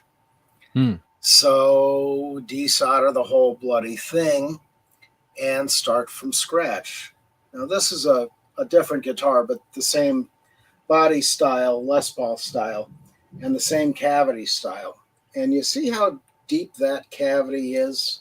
You got to get your fingers and a soldering iron and wire and hold it all together while you're putting it together. And you don't have any surgical instruments? You can get them on Amazon. Oh, I've got a few hemostats here. And I'd even look at getting like a pair of forceps pickups, like tweezer type things. Longer tweezer things. Yeah, I got them. In fact, those are left over from my locksmithing days. Yeah, but John's a dude. We don't do those things. We get it done quickly and efficiently. We got this. I don't need Hang on. Here, get rid of that. Okay. So, ordinarily, with a volume control potentiometer, this is what you got: 3 lugs and soldering the ground wires on the back, and you can see what a mess that is from soldering all those ground wires. And this diagram kind of shows how many connections you've got to make, and it doesn't show all the grounding from pot to pot. And it's a lot of stuff you have to solder in. Well, I simplified that. I got these screw terminals. Turn that around, and I soldered those to the volume pots. So now I don't have to solder down inside that hole. I can just run the wires in, put them in the screw terminals, and it's all set. And Cool. you know, one's screwed to or soldered to the pot lugs, and then one for the ground on the side of the case, and that just makes it so much easier. You know, Check that. You hearing this, Lenrod? yeah. Is But he here? that I wish he was. No, I don't I think don't he's know here, if he's but here. maybe he'll catch it on the replay. Yeah. Just wanted to point But- out John's ingenuity there. I know Lenrod yeah. likes that sort of thing. Well, I stole the idea from Ibanez, I got to tell you, because the last, I think it was 2-3 years ago, they started with the ability to change their pickups in their guitars with screw terminals that they had. They're actually integral to the lug, and they're much neater than this is, but it's the same principle. And they were able to change pickups out in about a minute. And boy, does that save a lot of time and trouble. But Bet. yeah, but the burn I got on my finger was from the soldering iron taking that Les Paul wiring apart to put these in and redo the wiring the right way finally, you idiot. So you were soldering potentiometers. So in a sense, you were smoking pot. Yeah. Well, yeah, you put enough flux on, it'll smoke you. Yeah, not good See for how, you. But, see how I avoided that? No, I don't smoke the wacky stuff. that's another one of the reasons I like Ibanez. They're pretty innovative with things. Like I think I mentioned before. Yeah. How, you know, for all these decades, if you want to adjust the truss rod, you had to take 3 little screws off the plate. And well, Ibanez has a little door there now. You just slide it up on a hinge. You just slide it over, adjust the truss rod, and close the door. Yeah. Yeah, and for those who don't know, the truss rod is in this slot here. Yep, and there's You the 3 stick a- screw holes. Yeah. Yeah. Well, Ibanez has a plate that's fixed, but then it has a little door with a hinge on it that slides Yeah. over. It has a little groove in there to stick your fingernail in and slide it right Yeah. open. That's awesome. Yeah. It's like, why? How did they not think of this sooner? Well, that's it. You know, you wonder what they were concentrating on. I mean, in the 80s, it was body shapes. In the early 80s, there was a lot of innovation going on, but it never went anywhere because people didn't want, you know, they had the one guitar where the pickups had a ring on the side of them, and you could pull the pickup out because it had an input jack just like on your cord, and that went into the jack in the guitar body. So you could pull this pickup out and either change its position, or you could put a different pickup in that had different windings or different magnets and change your sound very easily. But it never took off. There was, what the heck was it? Now I can't remember the thing. Well, there was the one guy, he invented a thing that's a speaker in a leather palm pouch thing, and it had the rings. You could put it on your fingers, sort of like a glove, but you would hold that and try to, you know, pick as you're going along, and you could hold the speaker over the pickups and get feedback any way you wanted it, and that never took off. Oh, So man. lots of weird stuff going on, and then Gibson's brilliant idea of the robot tuners. Oh yeah. You know, I never messed with them, but they look like a nightmare.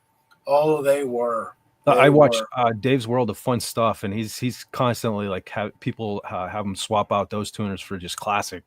Yeah, because even oftentimes somebody's playing a song and they go into their lead and the thing suddenly retunes itself because you're not playing what it says you should be playing when you bend the strings.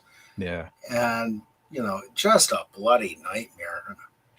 Well, I don't even know why that was a good idea. I mean, how lazy can you be? I mean, I'm lazy and I don't mind changing strings.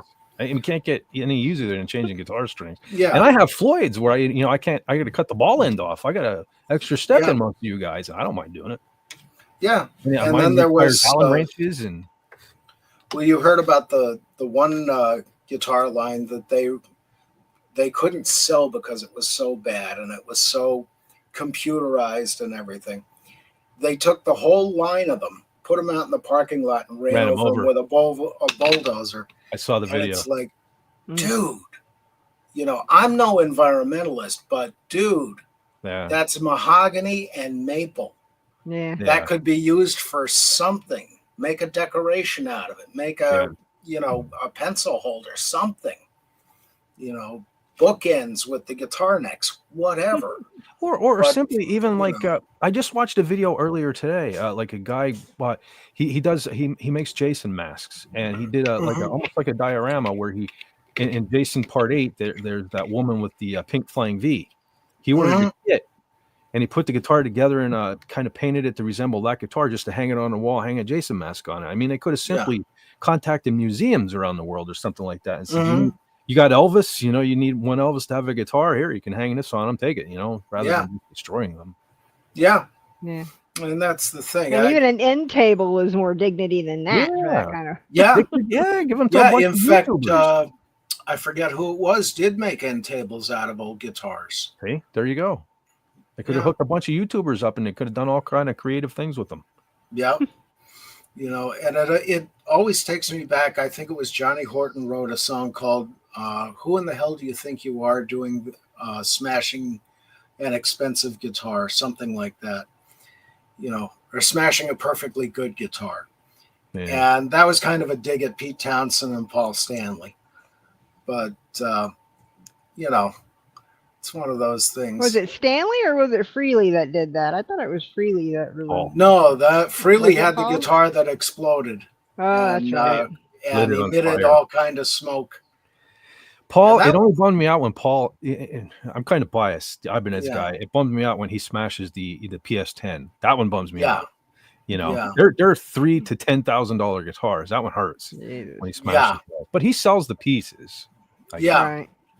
Yeah, and in the old days, they did a deal with Melody Maker or with Gibson for the Melody Maker guitars.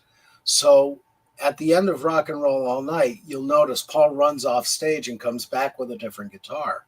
He hated the Melody Makers along with everybody else. So he'd take that guitar, and that's the one he usually smashed. And it was more or less he was getting them for free, but still, those could have gone to a school or something. But here come the red showbiz, Speaking of Paul Stanley, that's something I'm glad you mentioned that. You guys hear the rumor that he kind of threw out that he's either interested in doing a solo record or potentially another Kiss album. He kind of said something to the effect of, "We don't have to tour to make an album." So yeah. What do you think? Would you want to hear another Kiss album, or you think they should stick to their guns and just call it a day?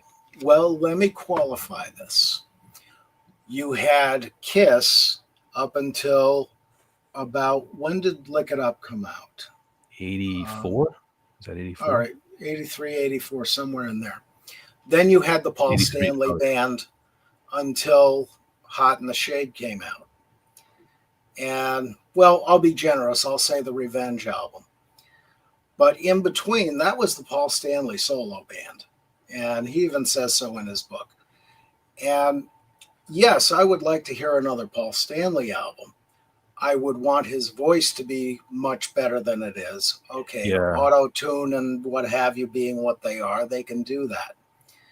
But I would rather hear more of Paul's songs because Gene's, especially in that era, he was bringing in all sorts of trash. Garbage, yeah. And songs with lines like, she was all over me like a cheap suit, and I want to put my log in your fireplace. In your fireplace. I was just going to say that's my first. That's my favorite. My favorite. I want to stick my log in your fireplace. You've been in the business at that point 30 years. You can write better songs. Paul McCartney was writing better songs than that when he was 5 years old. So, come on, grow up, fella. Yeah. Paul had, King of the Mountain. Paul solo. Yeah, a song like King of the Mountain or Reason to Live, which isn't my favorite song, but I like the song. I like it. He's writing mature lyrics, and it's not always about getting laid. Yeah. unlike Gene. Which was all he Yeah. cared about whenever they started the band. Yeah, yeah. But He said so in that Kissumentary or whatever it was. yeah, The only reason he wanted to be in a band was so he could get laid. yep. Yeah, well, Well, that's the a lot of thing, guys and I why mean they want to be in a Yeah. band. that Live to Win album. That song was one of them that kept me going for a long time when I was at the university going through all that crap. And I'm listening to the rest of the songs, Bulletproof, Lift, and that was like amazing, just some of the best songs in all of Kiss's catalog. And that album, his solo album from the 70s, unbelievably great writing. And the performance was fantastic. I have Lived to Win, but I got to be honest, it mustn't have really done much for me because I don't listen to it. I don't remember it, honestly. Yeah. Well, the first time I heard the song was on, strangely enough, South Park. They did that, the episode with, what was that video game that was so hot back then? Couldn't tell you. Oh, God.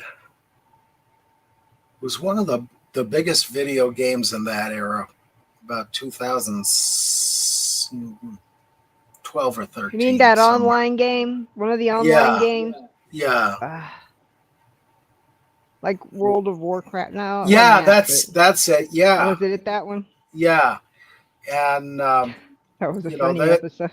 yeah, they played it during a montage and that thing, and it was like, holy shit, I didn't even know this was happening. Yeah. But yeah, that was a great album. And Paul's always had the better songs, Yeah. Yeah, I agree. Well, Definitely. if you're talking classic Kiss, I mean, Ace had some pretty killers. Oh yeah, definitely. Well, true. Two of them that nobody talks about: "Save Your Love" and "Hard Times" from the Dynasty album. Mhm. Wow, those were just awesome songs. And even though Paul sang "Save Your Love," that was an Ace Frehley composition through and through. But really good stuff back then and now. I gotta say, I mean, one of my all-time favorite Kiss songs is "Rocket Ride." I mean, that's Yeah, I like good. that. That's a good one. Yeah. Yeah, and it took me a while to learn to play that on bass because it goes in one direction, the guitar lick, but it wants to go in other directions with the fingers, and you have to train them to do what it needs to have done. And if you make one note wrong, you're going completely down another line into a different song. But yeah, one of the things about Paul, he wrote "Hide Your Heart" from Hot in the Shade. And I got to see his solo tour in '89 where he debuted that up in Wilkes-Barre. Paul wrote that? Yeah. And that was an awesome song to hear for the first time. We're up in the station in Wilkes-Barre, the old CNJ Railroad station that was converted to a club, and just blew me away. Well, the whole show was great, but this is a brand new song going on their next album. And when it came out on the album, I thought, wow, this is great. It turns out 4 days before, Ace Frehley recorded the song. Yeah. And before that, Bonnie Tyler recorded it. Yeah, I know there's multiple versions of it. Yeah, her version is killer. I didn't know until a few days ago that Molly Hatchet recorded it. Didn't know and there was another woman that wrote it or recorded it. I can't remember her name. I think she was out of England. But within a space of a few months, all 5 versions came out. And of course, the intriguing thing was, why is Ace playing a Paul Stanley song? They hate each other. Yeah, that was confusing. It was weird. Yeah, but it's just weird. And he wrote songs for a lot of different people. Now, this is something I think you mentioned last week was songs that different versions being recorded. Oh yeah. Yeah, I'm glad you mentioned that. I had someone suggest to me, and I like this idea of for future when we kind of do these more regular. I'll put this out there so everybody see. Let me know. Let me know in a chat or whatever comments after the thing's over. Yeah. Here's an idea: cover songs. Mhm. Comparing like songs that were done by multiple artists and kind of arguing amongst ourselves which is the better version of the song. Mhm. You know, an idea for like future live streams. You know, we Yeah. pick a song that had multiple versions of it done, and then we argue amongst ourselves as to which is the better, why, and blah blah blah. Yeah. Let me know if you think that's a good idea, something to do. Let me Yeah. know. Find a way to roll one stream into another. Yeah. Because it would be interesting, you know, with movies to see 3 directors directing the same script and how it would differ. You know, have them all do it at the same time, then present the movies. Well, that's a little expensive, but songs, yeah, we can do that. I thought you at first. I thought you were going to say compare the remakes to the originals. I was going to say that's a waste of time right there because Yeah. almost always going to be the original was better. Yeah. I mean, unless you had really bad production values or really bad acting in the original one. And that's few and far between. You know, sometimes though I don't even mind that. Sometimes it's you know, if I grew up with it, it doesn't matter to me if the acting's bad, if the thing's grainy, and you know, and what it's still, you know, I don't know. Like for example, I always said the Munsters, you know, like the Munsters, you know, if you've ever seen the pilot was in color. Yeah. And there was a different Lily. It was Phoebe Munster, and there was a different kid. Happy Derman played Eddie. Yeah. Completely, the kid was like a little monster, like literally like an asshole. And it was terrible. So I'm glad they revamped it because it was weird. Because growing up, I didn't want to watch anything in black and white. That was old fogey stuff. But the Munsters to me to this day I haven't watched the Rob Zombie thing just because I understand there was a thing there where I guess he wanted to do it in black and white and they told him no, people wouldn't accept that. So kind of did a whole 180 there or whatever, and he just like really ramped up the colors and tried to catch that 60s vibe with the color and all. But I can't even watch it just because it's in color. Not to mention, I mean, you can't replace Fred Gwynn and Al. Oh yeah, and even Yvonne DiCarlo. I mean, really, Yeah. that was magical. Ted Baxter. You know, he was magical as Lurch. Watch what you say. Or no, that was Adam's Family. I'm sorry. Ooh, Comics I was is distracted. here. Comic Relief is here. Fez brother, how you doing, man? Our Canadian brother. What's up, dude? Little impromptu stream going on here. Wasn't sure if I was going to do this today, but here we are. Yeah. I got my Adams Family and my Munsters mixed up. It's too bad there was never a meetup show between them. Crossover, I think they call it. Yeah, that would have been hilarious. I like that too. I don't know. I was more of a Munster kid. Yeah. There were a few things in my life. You probably heard it a million times from me. There were a few things in my life that just took my mind off my depression and my miserable life. The Munsters was one. Star Wars, Dukes of Hazzard. Yeah, and see, when I was a kid, you had morning television. Most of the channels were doing soap operas by 11 o'clock. But up until then, you had the Munsters, the Addams Family, Gilligan's Island, Green Acres, the Beverly Hillbillies. Brady Bunch was in there. Yeah, and I'm a little kid watching this in the morning going, wow, variety. Yeah. And of course, the Munsters were, our madman said the Munsters were past his time, but TV Land helped. Yeah, me too. I mean, I'm old, but I'm not that old. I caught him on reruns too. Yeah. Yeah. Yeah. I think I actually like the Addams Family and the Munsters the same. I don't like one more than the other. I think they're both hilarious in their own way. Yeah. No, they're both Gomez Adams' character is just insanely funny. Yeah. But the thing of it was the Addams Family to me was just a little darker. And that's probably why some people like that, where my life was already dark enough. The Munsters kind of took me out of the darkness for a little bit. Yeah. And, I thought it was a little more funny. Munsters. Yeah. And I also, for as long as I can remember, I kind of dug cars, and you know what I mean. You had the Munster coach and the Dragula and stuff on there. Yeah. Oh, they definitely had the best car. George Barris classics.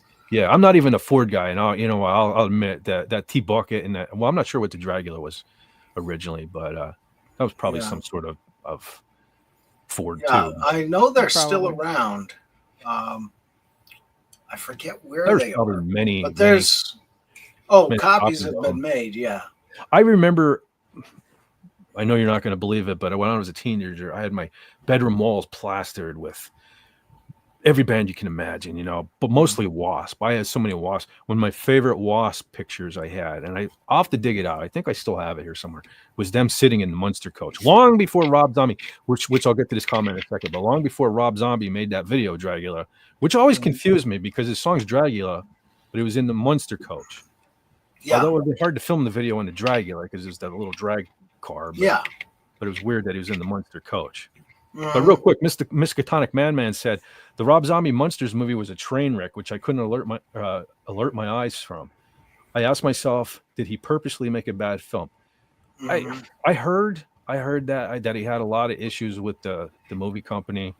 Yeah. So that was probably part of it. But first of all, I don't know. Sherry Moon Zombie, she was cool in the first 100,000 movies she was in of his. Yeah. But come on, we got to move on at some point. She can't just be everybody. It's, I have a pretty good imagination. Yeah. But at some point, she's just Sherry Moon Zombie as everybody. And we need to have somebody, you know what I mean? It wouldn't hurt if she was just she just happened to be in a grocery store in the scene or something, if you want to put her in there. But she can't be the star of everything. Yeah. I mean, come on now. And here's where the greatest crossover would have been great. If you had Christina Ricci as Lily Munster. Can you imagine? See, I don't know. You can't. I think there's no secret that I'm a huge fan of Jennifer Connelly and Eva Green. Oh, yeah. And Eva Green. Yeah. I can almost see her being Lily Munster, but it's not going to be Yvonne DiCarlo. Right. There was just something magical about Yvonne DiCarlo. She was creepy and cool and good looking. And not that Eva Green isn't all of those, but. Yeah. Well, Yvonne's voice fit the part so well. Yeah. And the chemistry between her and Herman, it's like she wore the pants in the family, Yeah. Yeah. People definitely. talk about how us guys nowadays, especially us old guys, we don't like strong women characters and stuff like that. Lily rolled that house with an iron fist, man. And I loved Lily. Even her dad listened. Even Grandpa listened. Yeah. And that's the thing. Said, the problem is Rob Zombie's wife is not a good actress. It depends. I've seen her. Sometimes she was all right, and sometimes she wasn't. One of the things I hated. Okay, I'm a big Halloween fan. I love the original Halloween. Okay, so I went into when he remade that first one skeptical, and but man, was I shocked when it was just they were such trailer trash. Completely went in the wrong direction. I was not much of a fan of that. And then when he made the second one, I went to the theater to see that, and I absolutely hated it. But then, oddly enough, the one weekend after that came out on DVD, I bought the DVD. I don't know why. I didn't even like the movie. I'm a collector. I was a collector at one point. I just had to have this stuff. But I got it, and I was sick. I had the flu or something. I didn't feel like getting out of bed for a while. So I put that in the DVD player and watched it, and I fell in love with it. I don't know why. I loved it. There was like a year or 2 year period maybe where I just loved Rob Zombie's Halloween 2. And I can't stand it again now. I don't know what it is. I don't know. But I have a love, even with Rob Zombie's music. I'm not a huge fan. I love the song Dragula. I've heard a few songs of his, never cared for any of the White Zombie stuff. I don't know if that's where I was becoming an old man and I was starting to go back to, I'm gonna stick with Megadeth and stuff like that. But I never got Rob Zombie. Out of all of them, there's that stuff that came out there all at that same time, Marilyn Manson, Korn, all that stuff right there. I didn't get most of that, but of all of them, Rob Zombie I can listen to a few of his songs. Yeah. But as far as the White Zombie, I could only get into More Human Than Human. That was an okay one. And it was all right. It wasn't my first choice on things to listen to, but and Shauna Assault, she was cute, Oh, the bass player. Yeah, even though she had green hair, but I like green hair. I like green. Green's not bad. especially Well, back then. Now purple hair and nose rings and stuff mean a whole different thing. We're talking back then. yeah, all the blue-haired whales and what Yeah. have you. Miskatonic says the only film I liked her in was The Devil's Rejects. I have it. I think I watched it once. I like House of a Thousand Corpses, but Devil's Rejects didn't really do anything for me. Yeah, I couldn't. Sid Haig. I couldn't get Sid Haig into was either cool. one of those. You know. Sid Haig was cool. You know, he as that clown. Yeah. I watched it just for him, really. Yeah. And he's been around, God, eons. Geez, I remember. One of the first. I forgot all about. I really, honestly, I didn't even know who he was until the House of a Thousand Corpses. And from the first time I saw it, I'm like, I recognize that guy. And it wasn't from horror movies. I know he had a long history with horror movies and stuff, but was that guy in the Dukes of Hazzard? And I looked it up. He was a bad guy on an episode of the Dukes of Hazzard. I actually remember him from that. Yeah. And that's the thing. He did do some legitimate stuff, but, I never got into him as, in the horror movies because he always disturbed me. It's like, this guy might be real. He says Ken Forey was in The Devil's Rejects from Dawn of the Dead. I don't know much about the Dawn of the Dead, believe it or not. I have them. I just one of these days. See, I have this bucket list of DVDs, that I grabbed stuff like that, Dawn of the Dead, Army of Darkness, all that stuff right there. Like, I'm sort of familiar with it, and then I was like, one of these days, if I live to retirement, I'm just going to sit down for a month and watch all my DVDs. And I don't know, I just haven't gotten to that point yet. Yeah, wish I could retire, but yeah. Eugene Bird wants to know: is Sydney Sweeney huge or hot? What do you mean by huge? Because for two reasons, yes, she's very huge. And she's kind of hot. She's not Lizzo. No, she's not huge in that way. Yeah. But huge circles, yes.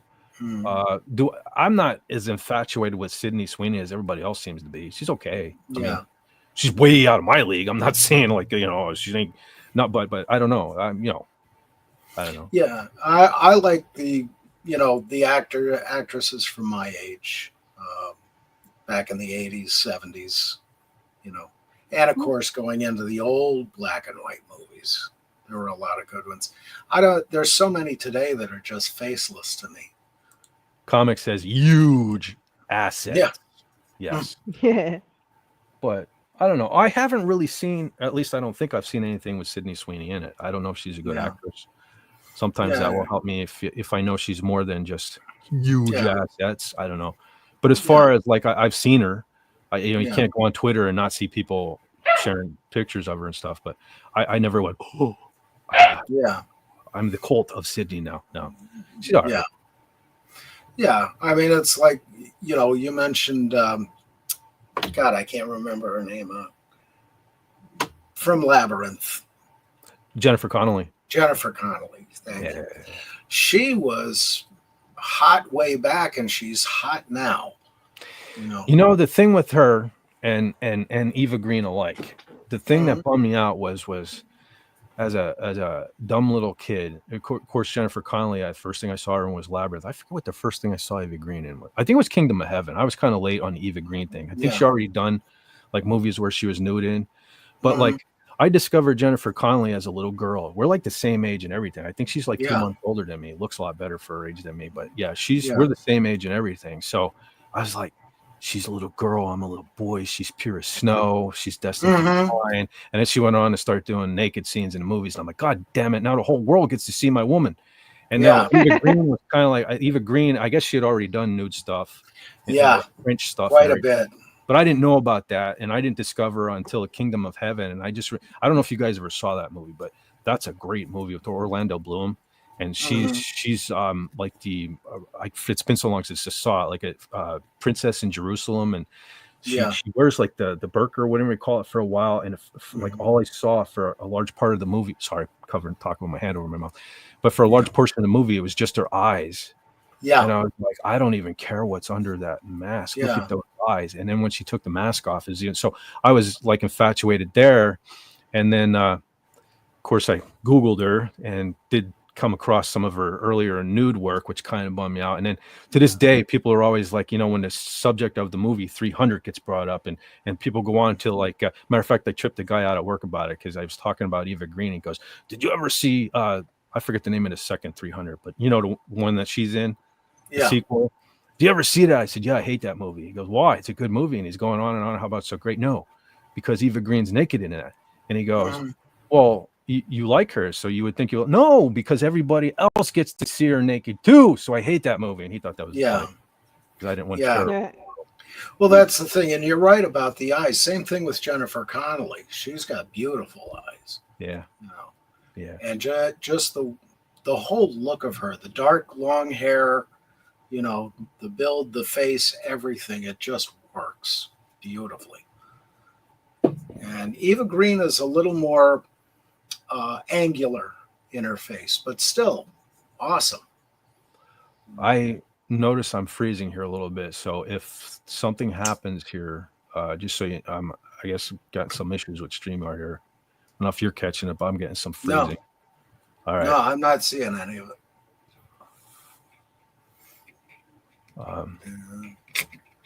And then who else was there from the 80s? Well, Karen Allen. She's another one. She was cute. Oh, you know who I always fail to mention? I always fail to mention, and it's funny because I probably got in trouble for liking this woman more over the ex-wife than any of the other women because I used to watch her religiously on what channel was it? It was like a Tennessee based. It was called the Power Block, where they did all kind of car shows like Hot Rod TV and trucks. And Danica Patrick, long before she even got into racing, Danica Patrick hosted it for a long time. And man, I was watching it just as much for she would like talk between the segments, between commercials and stuff. And I'd be like, holy smokes, look at her. Yeah. And she has the same look. It's funny because she has the same type of look as Eva Green. Well, when Eva has the black hair.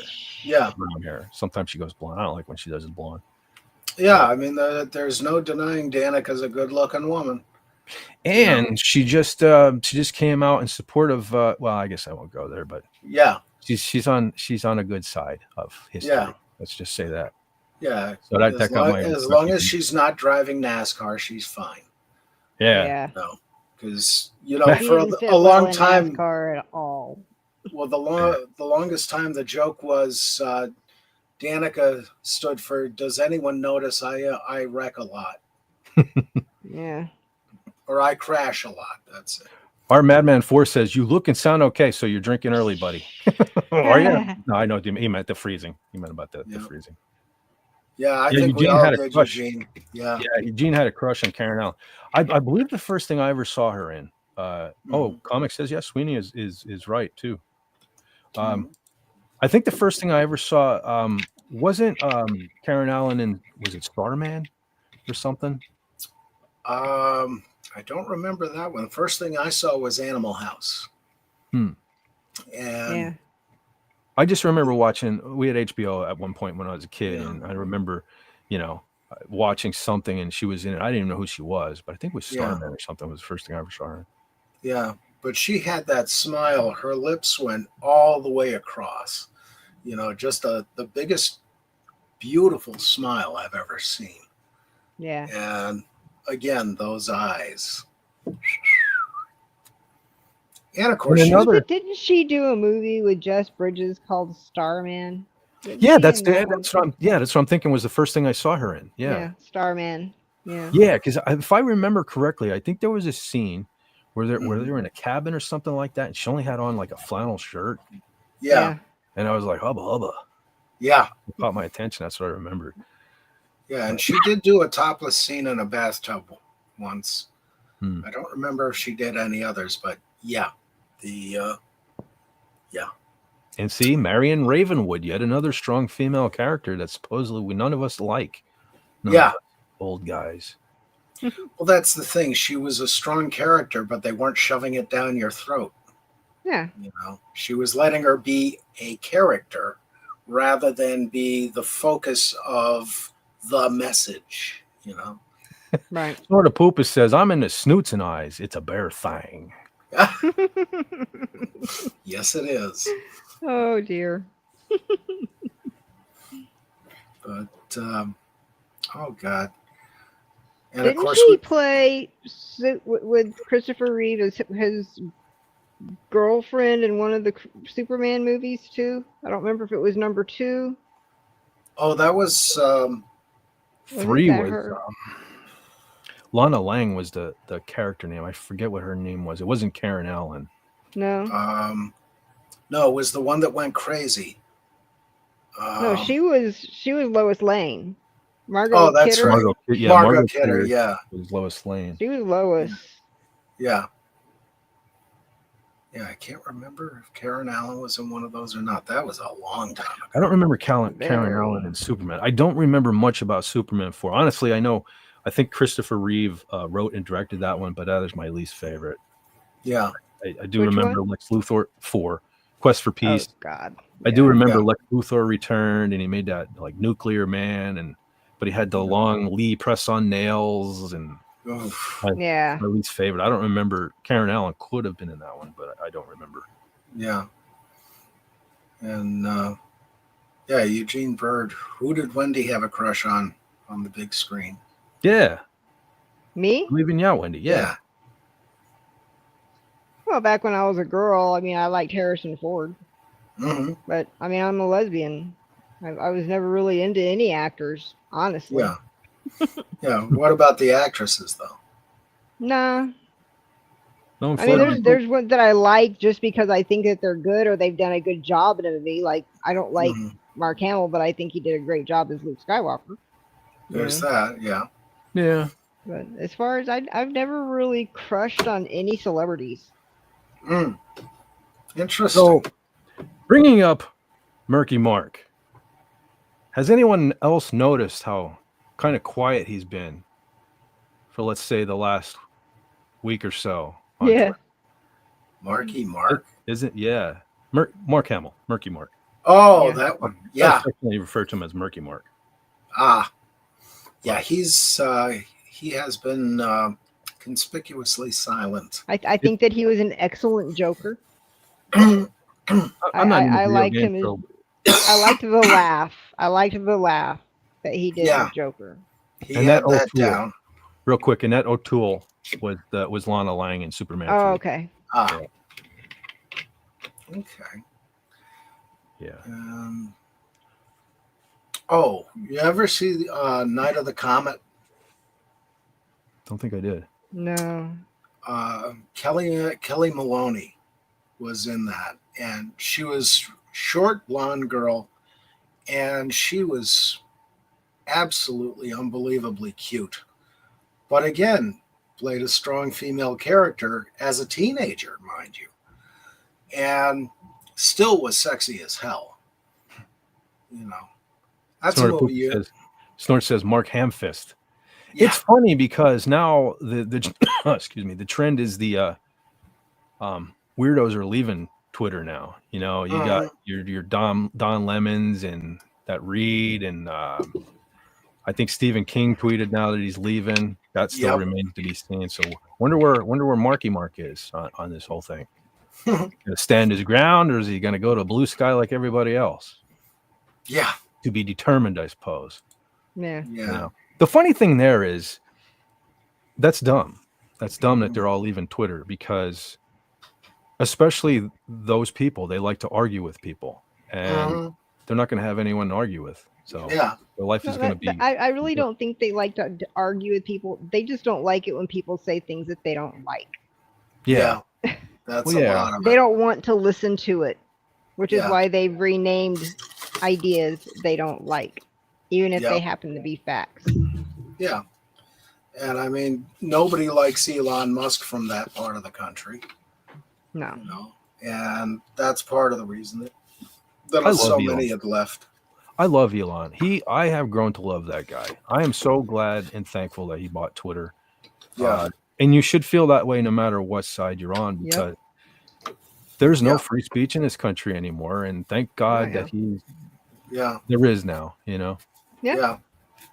And it's kind of funny, you know, that of all people, he bought it. I guess he just got ticked off enough. And the government tried to shut him down on it. How many times? Yep.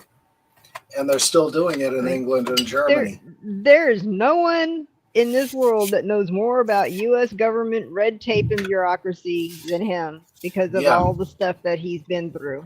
Mhm. Yeah. Be it IT, social media platforms, Teslas, SpaceX. Yeah. There's agencies all over the place trying to ruin him and mucking things up with red tape just to be jerks to him. Yeah. And you've got Boeing and their lobbyists trying to get the House and the Senate to go against him because of that, whatever Boeing spaceship is that's trapped up there till February. Yeah. Well, they let it go. They brought it back. Oh, did they? They brought it back empty. Yeah, the astronauts are still up there, but it's been back for a couple of months. Yeah, because they were having so many problems with that. Yeah, hydraulic leaks. Yeah. What I heard. Yeah, something with their thrusters, their positioning thrusters. Yeah, and they couldn't unlink it from outside of the capsule. They had to redo the whole software package. Yeah. And I guess that's how they finally got it loose. But I mean, jeez. So Boeing's losing a lot of money. And Elon, I mean, where I'm down in the Rio Grande Valley, so I've actually gotten to go and see these starships launch and blast off, and it is just so unbelievably cool. We were there, we were nearby in Boca Chica, about maybe 4 miles away, and I had once that super heavy came back down and was caught by those chopsticks. I actually had tears in my eyes. It was so unbelievable. Yeah. Oh, it's amazing what you can do when you got a smart guy who hires smart people. Yeah. That actually want to work. Yeah.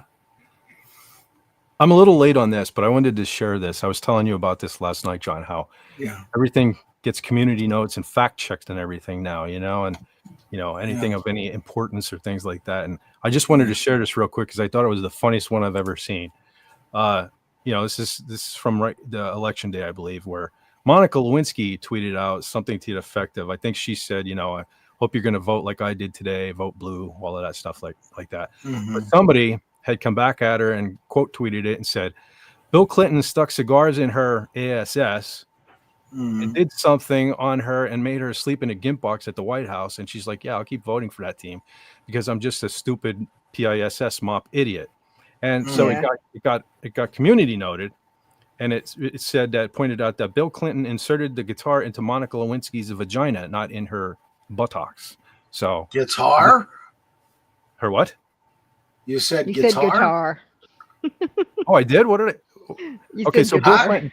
Did I say guitar instead of cigar? Yes. Yeah. Wow, that's weird. And I want to see Wendy's face when that comes into the ER. Whoa. I can't believe I did I'm just going to grab my keys and go home. I don't even want to be a part of that one. Wow. That's when you just open up your locker and leave. I mean. Yeah. I guess I have guitar on the brain. I meant to say cigar, but you always have guitar on the brain, Vet. Yeah. Yeah. That was weird. I didn't even catch that. Yeah, cigar. Yeah, there's John puffing away on his guitar. Our madman says, Wendy, is that cool? Yeah, it is. I saw the original one. I've seen 4 launches out of the 5 so far. Yeah. The first one, the only one I missed was number 3.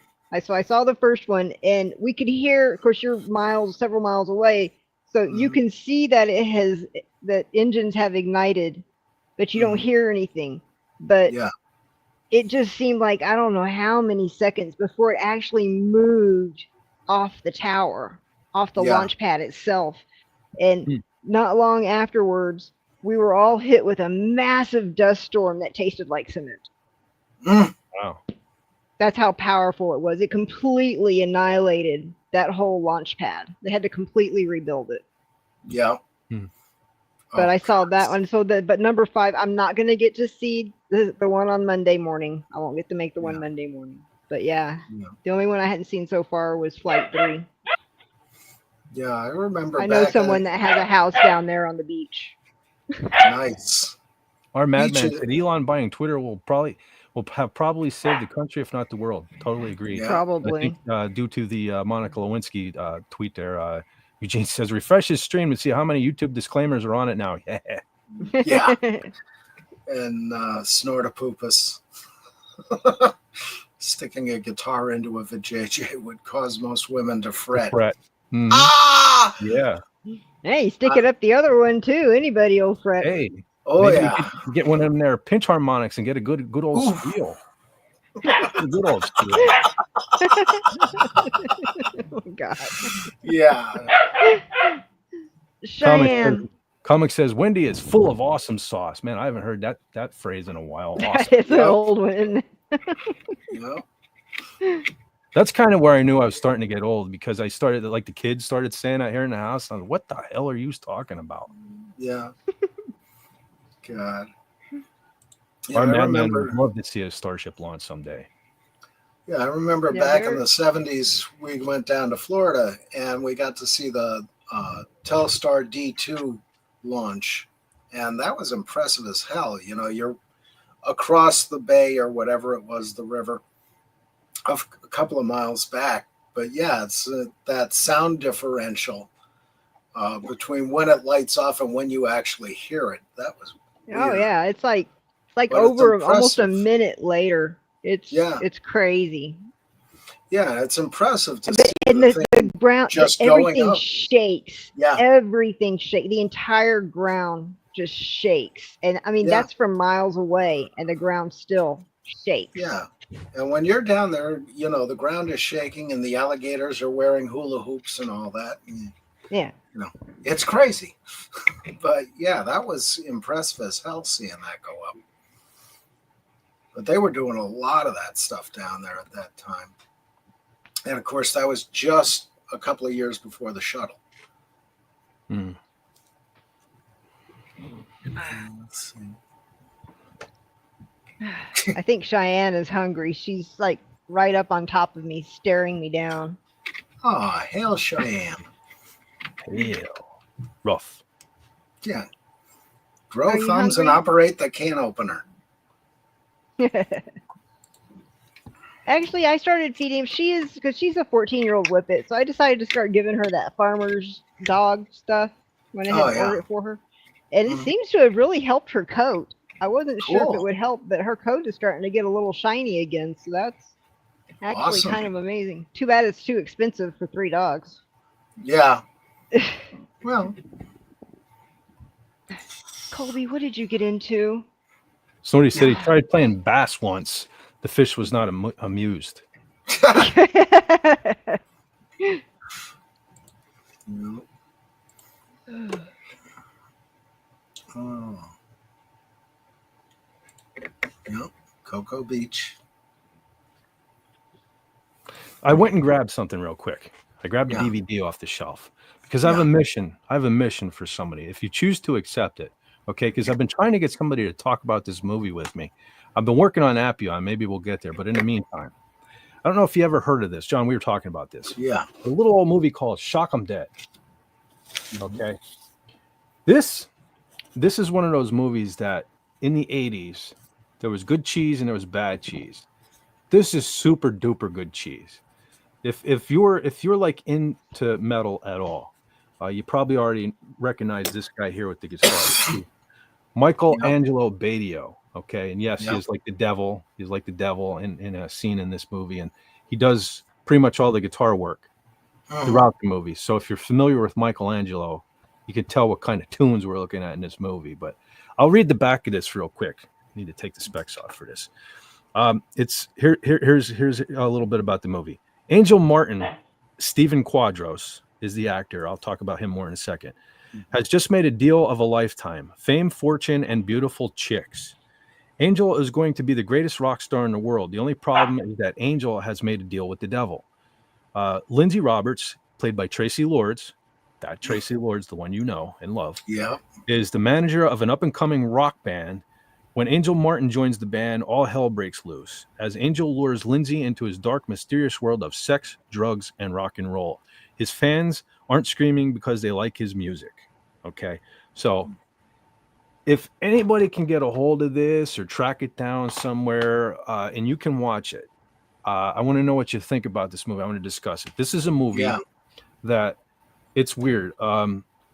I've always talked about my nephews and how we were so close in age and stuff like that. And I also talked before about how when we first got a VHS player, I got in some hot water with my mom because one of my nephews talked me into renting Texas Chainsaw Massacre 2 and all the cursing, and she swore she'd never let me rent movies again. And she was pretty true to her word. I didn't get to rent many more movies after that, but my nephews did. My sister was pretty cool and let them get anything they wanted, and they would just go to Nightcap Video and just grab hands full of things, and if it looked decent. And so this was one of those movies that they just happened to call me one day and were like, yo, we got a stack of movies here we're taking back. Do you want to watch any of them before we do? And I was like, yeah, bring them up. And I didn't have time to watch them all, but this was the random one that I selected. And it turned out that they loved this movie as well. And it's something that became such a part of our young adult lives. There's scenes in this movie that, like the one scene, let me kind of start at the beginning. Before Angel Martin, the character of Angel Martin, becomes a super duper Tommy Lee looking rock star, he's a dork that works in a pizza shop. And people harass him there. He's a typical nerd, short hair, glasses with the tape in the center and stuff. And people are always giving him crap, saying he sucked at his job and stuff. And when he sold his soul or whatever, and he became the rock star, he goes back to this pizza place, totally forgetting how bad it sucked to be that dork. And there's a guy that resembles him, nerdy with the glasses, tape glasses and everything, making pizza. And he comes up and he orders a pizza, and he just proceeds to give this kid crap and make his life miserable. And the kid starts making the pizza, and he starts yelling at him how you're not doing it right, and you put 15 pieces of pepperoni. It's always 16, and I expect consistency. I'm going to come back there and make the goddamn pizza myself. And he marches back there and just giving the kid crap and everything like that. And so that was one of the lines that, like, as young adults, my nephews and I walked around saying, if somebody was like pissing us off or something, I expect consistency and all. So it was one of our lines, kind of like along with the movie Moving, if anybody's familiar with the movie Moving with Richard Pryor, where no, not a lot of people don't know that for some reason. That's a great one of his. I won't get into that whole thing, but it's about him moving. He loses his job, or I think his job ships him to across the state or across the country. He has to move across the country, and he gets so mad at his boss at one point he's going to quit. And he was so irate that he meant to give him the finger, and he used his index finger and went like this. And that was something he kind of obsessed over in the movie then, was like, man, I was so mad I gave him the wrong finger. That was another thing that my nephews and I used to walk around doing all the time was, so we didn't get in trouble. We do this, but that meant the middle finger, thanks to the Richard Pryor. One of those things, came out of this movie as well. I remember back in the 90s, I worked in a factory, and I worked on the loudest machine in the place, and nobody wanted to work with me. So I went through a couple of partners, and finally ended up with this really young kid. And I was like, oh, great. I'm not going to have, I wasn't old at the time either, but I was a lot older than him. And I was like, man, I'm not going to have anything in common with this kid. But at one point I brought up that I did this to him, and he did this back to me. And I said, you don't know what that means. Yeah, Richard Pryor, right? I was like, holy smokes, somebody finally knows what this is. So that was a cool little thing. And so that's, or if anybody has seen this, if you've already seen this, let me know. I'd like to talk about this at some point. But just wanted to throw that out there real quick before I forgot, before my brain went on other 50 million. Hey, there's Andy. And holy crap, I didn't recognize the profile picture. Hell, Andy, what's up, brother? How you doing, man? He says hail to everyone. Comics said, oops, skipped right over. Everybody's saying hail back. Eugene was saying, Andy. Hey, Eugene was saying, blazing fast guitarist. He practices arpeggio shapes 1,000 times each. Yeah, Michelangelo Badio. Badio. With both hands. Yes, he can. I can't do that. I can't. This just feels so wrong to me. I can't. I can't do it. But he can play with both hands. And John, you and I were talking about this not that long ago. Actually, if you look on YouTube, Michelangelo is in the band Manowar these days, and the bass player. God damn it! What is his name, John? 2 minutes ago I could have told you. I always do this. I know it. John, Joey Mattel. No. Anyway, if you look up Michelangelo, and the bass player from Manowar. If you put in like super fast guitar bass or something like that, that actually broke some kind of world record for both playing the same leads, super fast and everything. I should have looked it up before the show, but I didn't know I was going to be talking about it. But something real cool to check out. But yeah, Michelangelo, he's the man. He's one of many really good men, but should have been way bigger than he was. I never understood why he wasn't. When you hear people talking about, legends on guitar from back in the 80s and early 90s, you never hear him mentioned, but he destroys most people from back then. In fact, one of his first bands I love, a band called Nitro. Jim Gillette was actually their singer, and I think that's part of the problem. He had a voice that you either loved it or you hated it. Supposedly he broke glass with his voice. He could hit notes that high. There are videos on YouTube where he demonstrates this. Whether you believe it or not, I don't know, but so that's kind of how high he was. And their first album, they did I think 3. I don't have the third one. Third one was kind of they got back together with Chris Adler, originally from Lamb of God and Megadeth at one point. Played drums on it. I've never heard that. I don't know if it's any good. But their first album was it just Nitro, I believe? And but they were way over the top. I mean, you name it. Michelangelo played as fast as humanly possible. Jim Gillette screamed as high as humanly possible. It was and yet they prided themselves and they put it all over the place that they didn't use any effects. It was all natural. Michael claimed that he just plugged his guitar into his amp, and that's what you got.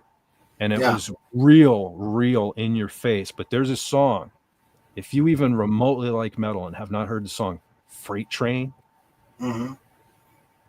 YouTube that tonight before you go to bed. Freight Train by Nitro. Their second album, Hot, Wet, Dripping with Sweat was the name of it, was a little more toned down. They had more of a radio-friendly sound, and it was a little more approachable for most people, so you probably like that one a little better, but I loved it. Was weird. I went through this phase in high school where I was listening to 3 albums, and all 3 albums were like all over the place. I wore the jean jacket, the war vest with the band logos all over it, and had the inside pocket, so I tucked the Walkman in there and ran the wire up. And back then we didn't have earbuds; we had headphones, so I had to tuck them under the hair. And I'd sit there in school, and it would either be these 3 bands. This at one point, I don't know why. Slayer, Show No Mercy. Their first album, a devastating thrash metal fest. Whitesnake, the solo album from what was it, 87? I don't know. I was really into that Whitesnake album. And Nitro, the first Nitro, because that album just kicks your ass. And no matter how depressed you are, how much your life sucks, you can't listen to the first Nitro album and like, oh, holy shit, that was pretty cool. Something going on in life there. And when people bring up Whitesnake, I only think of one thing, and I like Whitesnake, loved them back in the day too. But my mom had a crush on the lead singer, and it was very hard to watch a band whenever your mom is in love with the singer. She actually bought a poster of the singer, a huge poster of just him, and pinned it up on my wall while I was at school one day. So when I came home from school, I saw it pinned in my room. I'm like, that isn't actually for me, is it? And she was like, no. Carla's here. Hey, Carla. Hey, girl. How's it going? Sorry, were you waiting long? I finally got distracted here. Uh-oh. You sound like a robot, Carla. Oh, do I? Yeah, you sound like a robot. A lot of crackling. You know what you sound like? You sound exactly like 99 from Jabba's, that brown female robot from Return of the Jedi. You sound exactly like her. Oh, now I can't hear you at all. Nope, she probably have to pop back in. But I know what you're talking about, Wendy. My mom wasn't so much into people from my era, but my sister was. She's like 12 years older than me, Mhm. So she was almost like a mom figure to me, a couple of years Yeah. older, and people are real old. But my oldest sister was in love with Joey Tempest, another guy with Oh, really? the wicked '80s hair, right? And Yeah, I yeah. used to always tease her because I had a poster. I think it was of Judas Priest, and it was like one of those ones you folded out of like Metal Edge or something, and Yeah. Right. it was two-sided, and it was Judas Priest, and I would literally take it off my wall just to tease her and show her that Joey Tempest was on the back. And she would Yeah. try to buy that off me and everything and stuff. Put it back up on the wall as Judas Priest. Wow. That reminds me of this one kid I went to school with too. My one buddy I was a big Wasp fan. And my one buddy, whenever he got like the fold outs like that of Wasp, he would bring it in and give it to me in school. And I remember the one day this other kid who was a huge Metallica fan I opened it up, and I'm looking at Wasp, and Metallica was on the other side. Man, he was doing his damnedest to try to get me to give him that poster, but nope, it came home with me. Wasp, no, I Yeah. couldn't give up anything Wasp. Nope. They were good. I liked Wasp too. They were. I shall. They were- Colby, get out of there. Sorry, puppy. Wasp was a huge, huge influence on me. Okay, let's see if she's a robot. Say again. Am I a robot? Nope, you sound good. Sound good now. Much better. Yeah. Cool. Hang on. I'll be Okay. back. I was saying at the beginning of the stream, I was having all kind of technical issues too. I don't know what StreamYard did, but suddenly they have like a branding section where I may see how Carla's name is highlighted in green and stuff like that. Yeah. They changed all of that, and I couldn't figure out. It was like a nightmare, like minutes before I was going to hit go live to try to figure out how to change that stuff. I don't know why they do stuff like that. Unless they did send me an email and I just ignored it, but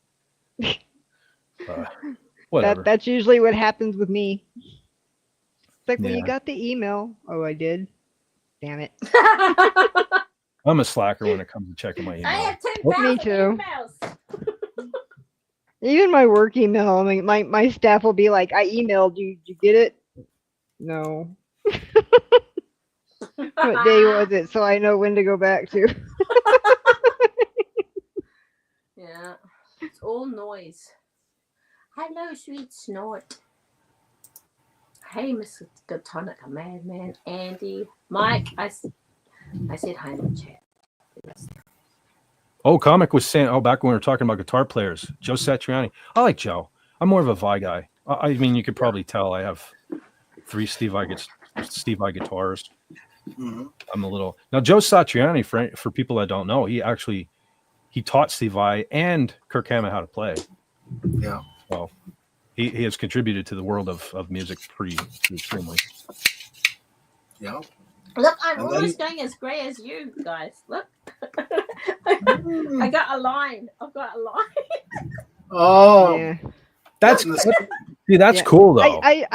I'm just like you, Carla. Whenever I see I need to fix my hair and I'm trying to do it through the screen and it's all backwards and I end up making things worse every freaking time. Yeah. Yeah, but I wish mine was like that. Like, look at Tulsi Gabbard, man. She got that stripe. That's hot. You know what I mean? Yeah. I want stripe. I got a stripe. Well, you know who else had the stripe? It's not long. Lily Munster. That's true. Yeah, true. That's Yvonne probably why DiCarlo, I that like was Yeah. that was a natural one, yeah. Yeah. Wasn't it? It was natural, right? For Yvonne No, DiCarlo? That I was a think- Or wig. did they put it? Yeah, What did they put it in? That was a wig. Yeah, that was a wig she had. Comic says Carla's a robot in disguise. No, he loves Transformers. That's robot in disguise. Yeah. Mhm. Yeah, right. Yeah. How is Carla's going everybody? for Carla's going for the Rogue X-Man look. Yeah, that's me. John, how about that Rogue we saw at Philly? Mm, You know, yes. I was thinking about that too. I think my radar was activated early. If you remember, not long Yeah. after we got there. No. If you remember, and Gary can probably confirm this. If you remember when we got our legitimate Philly cheesesteaks and went Yeah. back to the whatever that place was called, where it was at, Yeah. and we were looking out the window. If you recall, I pointed out a Rogue across the street, putting her Yeah. boots on. I think that was the same one that Huh. you two perverts were following around in there. Yeah. Not me. I wasn't involved. Uh-huh. No, never. Sure you were. He can't even hold a straight face. Mm-mm. Yeah. Not a good liar. Not a good liar. Yeah. Yeah, there were actually quite a few good looking ones. And some of those larger girls weren't bad. You know? Well, the surprising thing was Comic Con, what do they call it now? Fan Expo or whatever. It's funny how any other day of the week, some of those women would have been arrested for indecent exposure. Yeah. Yeah. When Comic Con is in town, the rules are out the window. Yeah. Yeah, that one It's like girl Sturgis. Yeah. the one girl with the front porch you could have a tea party on. She was huge circles. She had huge circles. Mm-hmm. So are you doing Warlock today or not? Am I doing what? Fit? Are you doing something with Epion soon or not? I haven't heard back from him unless if you missed the beginning of the stream, I've had some health issues this week, so I've kind of been not on social media a lot. I was talking to him. We were talking about the last thing I think I threw at him was Warlock. Yeah. For The Hill I Die On. I thought that was a pretty good one. Yeah. I know he gave me the thumbs up, but I don't think I've heard back from him since. Oh, okay. So what have you been having, allergies or something, or your head? Is it your head?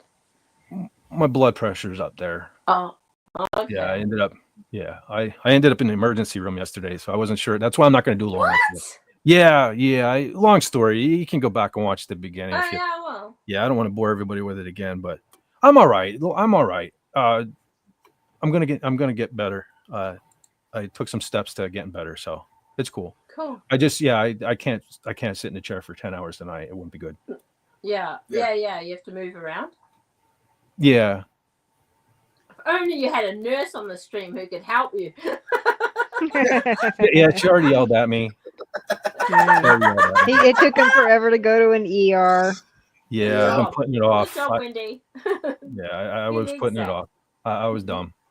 Yeah. I didn't want to go to the emergency room, and I ended up there anyway. So, What was your blood pressure when you took it? Do you remember? When I first took it last Saturday, it was 176 over 113. And yesterday it was a little lower. It was like 170 over 104 or something like that. Well, one of them I didn't catch. They took them multiple times, but it was still a little high. But I just needed a little break. That's why I did this tonight. I said I got a little splaining to do because I've kind of been missing for the last week or so. But I'm all right. Yeah, I wondered where you were. Yeah, I'm all right. I was saying I got to trying to dance around a YouTube thing here, but I wanted to gloat after what happened last Tuesday online, and then I did for a little, and then I didn't feel so good, and I kind of missed out on all that. But yeah, but that's when I had my thing with when my husband was gonna get chemo, and I was like, and I had like erratic blood pressure. It was really high, and no matter, I just could not get it lower. So I said to my husband, I'm going to go to the hospital just to get checked out. If you end up flying, just go fly, and and whatever happened, if I'm overnight. And then he ended up being stopped because he had to go through chemo, and so I had such high blood pressure, and I was in the emergency, and I said to the lady, my husband's getting chemo, and my husband's getting chemo in a few weeks, and so I don't know if that's anything to do with it, but I just can't get my blood pressure down. And then she's like, you have anxiety or something like that. And then I burst into tears, and then I never had that problem. Basically, I didn't have that problem. After she explained what it was, I was like, my blood pressure was fine after that. So I don't even understand how that works, because that does not seem right. But and then like I researched like parasympathetic system, and you have to you breathe. I'm not saying you do this. I'm just saying for me that's what it was, and because I was like crying, and I'm like, she's like, no, it's just that your husband. I'm like, and I'm so selfish. All I cared about was how long after chemo can I have sex? she's like, that's normal. You've got a healthy relationship. I'm like, I'm so selfish. back, a good cry and a good thing. Yeah, I was like, hey, but man, that was like weird. Wes Cagle said, I go off to eat something. I come back to find the stream has been invaded by a Kiwi. Hello. Hello. Yeah. Yeah, I know what you were saying. Yesterday, I spent over 4 hours there in the ER, and it was just all like every other time I went to the for 2 weeks, really. I've really been having issues and not feeling right. And it was like, man, I got back there in that ER room and I was like, okay, I feel better. I want to go home now. But then as soon as I walked out of there, I was like, no, it's not gone. So Yeah. Why is that? Why does that happen? What the sudden, like, I feel better thing? I think 'cause I just wanted to go home. Like probably the adrenaline or something was like, no, you don't need to take tests or anything. You just need to go home, go to bed. It'll be all right. That, and you know, deep in your mind is telling you this could be very bad. You don't want it to be bad. You feel better. Yeah. You Yeah. better. Right. Yeah. You know, and that happens to me a lot. I'll Well, go into the we're doctor's all office afraid with of- something, and We're all you know, afraid to I'll overreact. feel better. Yeah. There's Yeah. that. You know, we're all afraid to overreact, and you don't want to bother an ER for nothing. Yeah. Well, the funny thing is I always do tend to overreact. But like when I told a few people over the last 2 weeks, when I talked to some people, everyone was like, "You need to go to the emergency room." And then I was like, well, "No, I don't." Oh. I'm like, oh, "I feel terrible. I feel terrible. You need to go to the ER." No, I'm good. Yeah, I'm all right. Yeah. Well, it sounds like from your symptoms, it could very well be your thyroid acting up again. Yeah, like I said, I was a dummy. I stopped. I used to be on the levothyroxine, and I gave that up. And probably, I get back on that. I'll probably be, well, yeah, I'll ever be it might help. great. Yeah, but I think that goes for all of us on the panel for sure. Do you like going to hospitals if you have to do it yourself? Like if you would you like easily think, oh, I'm going to take myself to ER, or do you have to be really bad as well and go, oh, I'm going to go? No, I usually the times that I've had to go to the ER, it was Jimmy that just waited until I just couldn't. I was so damn sick I couldn't fight with her. Yeah. So, well, the last time much. I guess they looked at my chart and they said I was there 3 years ago. That one there I had to go because I just woke up one day and I couldn't walk. No. Like I couldn't. It was my knee. My knee just like blew up and I literally couldn't walk. Wow. And, they scared the life out of me too because I went there and first they were talking sepsis and all. I'm like, I don't know all this medical stuff, but I know sepsis is like people get legs cut off. You don't want that. Yeah. Then they came out with something else that was bad, and then it ended up being like some sort of bursitis, like something inflamed in my knee, and I just had to stay off of it for like 2 weeks, and then I was better. Yeah, and when I went in for that stroke 2 years ago, it was a mini stroke, and I'm in the hospital. They do all the tests. They keep me overnight. And during the day, the guy in the bed next to me, he had type 1 diabetes real bad. And they took off the front of his foot. And the foot's in, it's called transmetatarsal amputation. Yeah. It cuts off across the foot. All the toes. And midfoot. We didn't really talk much, but he had the big bandage, you know, where the amputation took place. And the next day they came in and changed the bandage, and they forgot to pull the curtain between me and him. And I saw it, and it was, you know, that was my blood pressure shot up to about 1 million. I bet.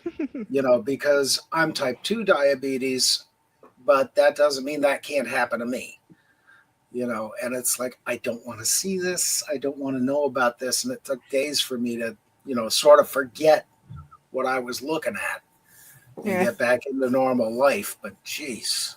Well, when I was in there yesterday, you know, they were just kind of like the stalls. I refer to them. They call it ER. I was in ER 1, but there's a girl in the ER 2 next to me, and it was just the curtains dividing us and stuff. And I could hear she had actually, I could hear her saying she was opening a package of hair ties, but she just grabbed like her brother's Bowie knife or something like that and ended up slicing her hand pretty good. And she was over there, man. They were talking, giving her tetanus shot, and she's cried when they did that. She's crying so bad when they were giving her stitches, and I felt so bad. But what it took me back to, kind of selfishly, was I remember years, 10 probably plus years ago. I I forget, was I in the ER? Was it one of my kids? Probably one of my kids, but I could hear the guy in the ER room next to me where they were telling him, like, you're having a heart attack right now, and we're going to do Yeah. this, we're going to do that. And I remember thinking, that's going to be me one day. And yesterday I thought of that. I'm like, I hope this isn't me. That day that I thought about 10 years ago. Yeah. That guy being told he's having a heart attack. That's all I could think about yesterday. Yeah. Did you? So, Did you Which see makes the Andy's anxiety chat? worse. yeah. Mm-hmm. What was that, Look Carla? at Andy's chat. Look at Andy's chat. That he put Andy. in there. He's like me. Andy says, I went to my doctor once and he was double checking my details. I told him it was my old phone number, and he asked when it changed. I said 9 years. Yeah. Yeah, that's why every time you go into the doctor now, your birth date, your phone number, your contact person, every single time. Yeah. Yeah, but Yeah, well, Andy good hadn't thing. been at the doctor for a long time. Yeah, well, good thing they have like those. They had this woman had like this mobile computer set up where she came in and a couple times she went over my details, and thankfully the last time she actually double checked on my phone number, and apparently it's my ex-wife's phone number. And it's funny. I'm glad she caught that, because like when I paid and when they set up the appointment for me, the future appointment, I got text sent right to my phone. Thank God it didn't go to her phone. So Yeah. Well, hopefully not, because sometimes they still go to the old number and the new number if they don't pick it up. Well, Yeah. Well, I'm like that. Like, we went to the doctor all the time when the kids were young, and now that they're older, it's because it's ear infections. It's we fell over and cut ourselves on the brand new shed, and all those sorts of brand things. new shit. Yeah. It's a shed. I don't know what you call it. Pata Wannabe would make fun of my accent. Shed. Yeah. Shed. I thought, but it was a sheet. We say shed. We say shed. We just say it the right way. Yeah. Uh-oh. Watch what you Hey. say. Oh, there he is. Hey, Raymond. Nice to see you. Awesome. But I'm getting so hungry. where were we? That was it. Food. We had to talk all over about the place, as food. usual. I don't know what I'm going to eat, but I'm going to have to eat very, very soon. What time? Is it dinner time or what? It's 6:30 here. PM. 7:30 here. 6:30. It's like Raymond sent 1:30 a here. picture. Text me a picture. Was that on Twitter or was that?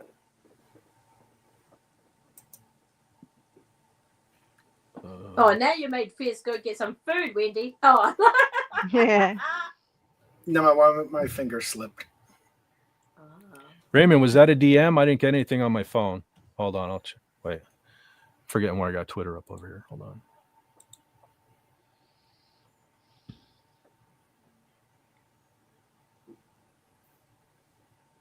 So do you have to exercise a bit more? Now, Fizz. Do you have to exercise or something? Fez Did or they Fez? give you instructions? Me? Oh, Andy, that is so cool. Oh, perfect. My exercise season is over because it's too cold to go into the cemeteries. Oh. I love tramping through cemeteries. Yeah, and other things. How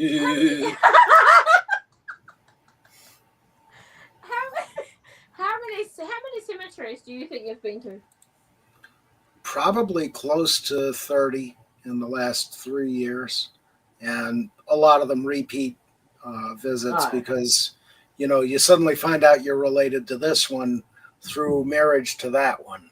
And I tend to do the genealogies like everybody else up and down the tree, but I also tend to go sideways into the siblings and who they married and where they went. And a lot of them are very intertwined, because this person's brother married that one's sister, and there's a lot of that going on. And there are a couple of cousin marriages in there, one first cousin and one first cousin's first cousin once removed, second cousin once removed. So it gets a little weird, but you're going back into the 16 and 1700s for a lot of this. So, you know. How Raymond long has says your he's- family been in Go ahead, go America? Sorry. On my mother's How long? side? Yeah. Let's see. Goes back to just after the Mayflower. Some of it is, let me see, 1635 was when Thomas Fuller came over. He was the brother to Samuel and Edward Fuller, who came over on the Mayflower. Edward wrote the Mayflower Compact. So there's a relation to the Mayflower, but not a direct, we came over on that boat.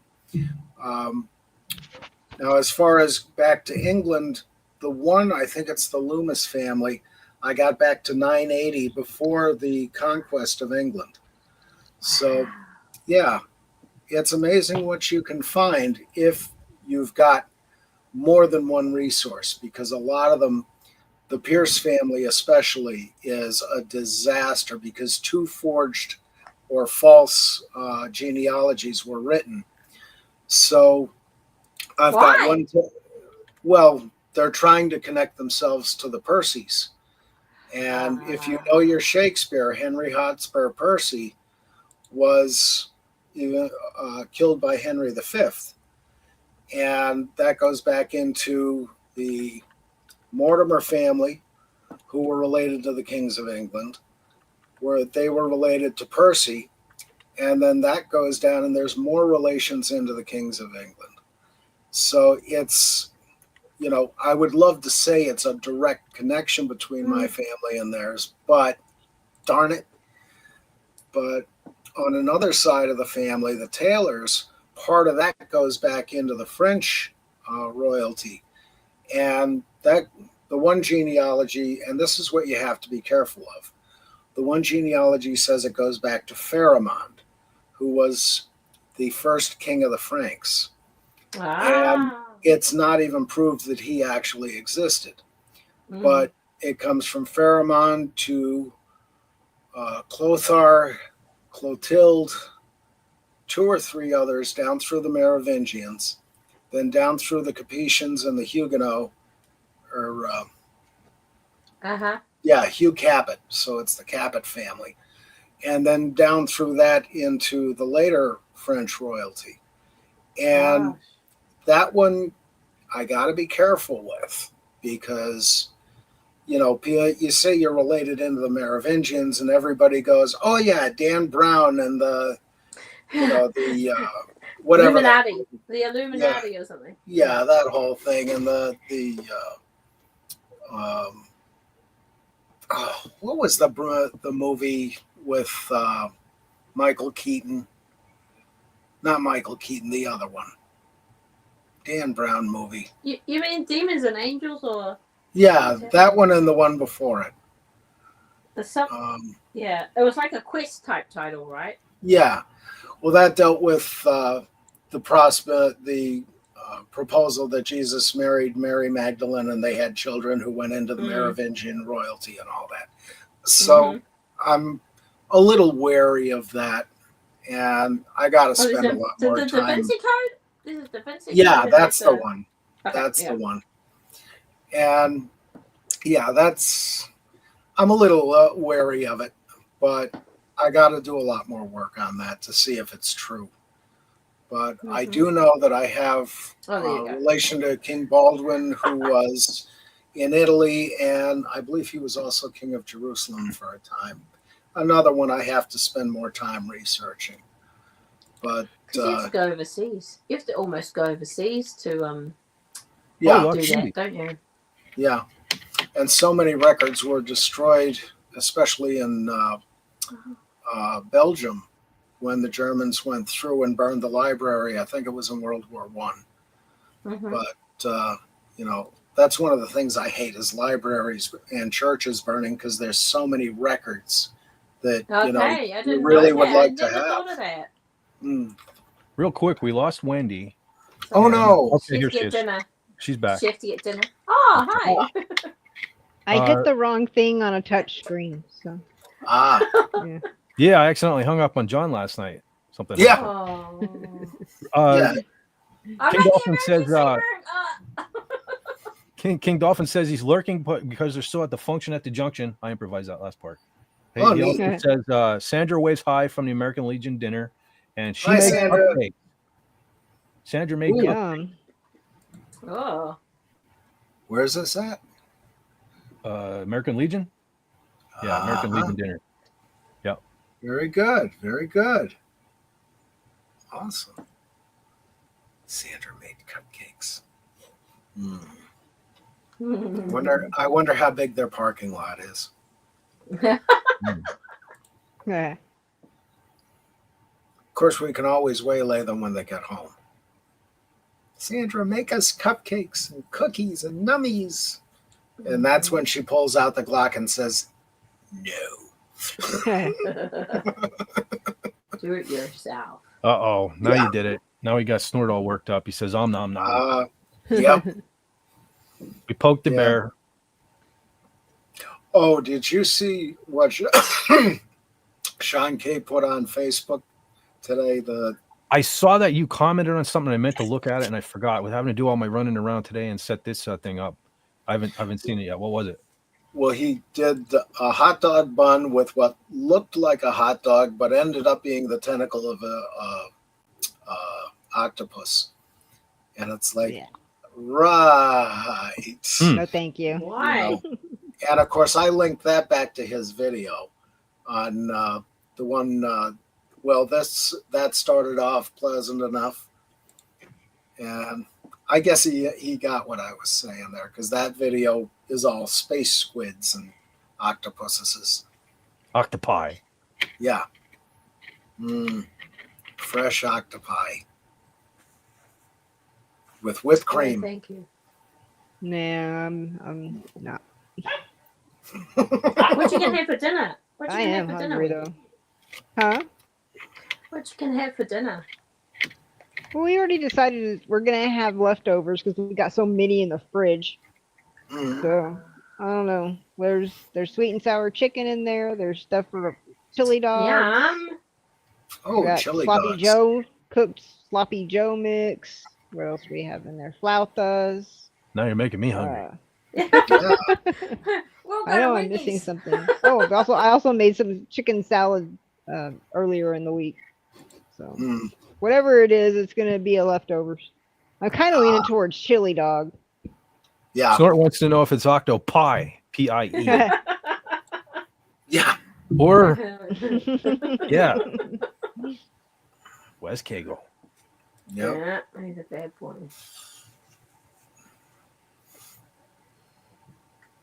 So do you ever think you'll go to England to any cemeteries there at all, or churches? Don't they do like tours for people who do genealogies?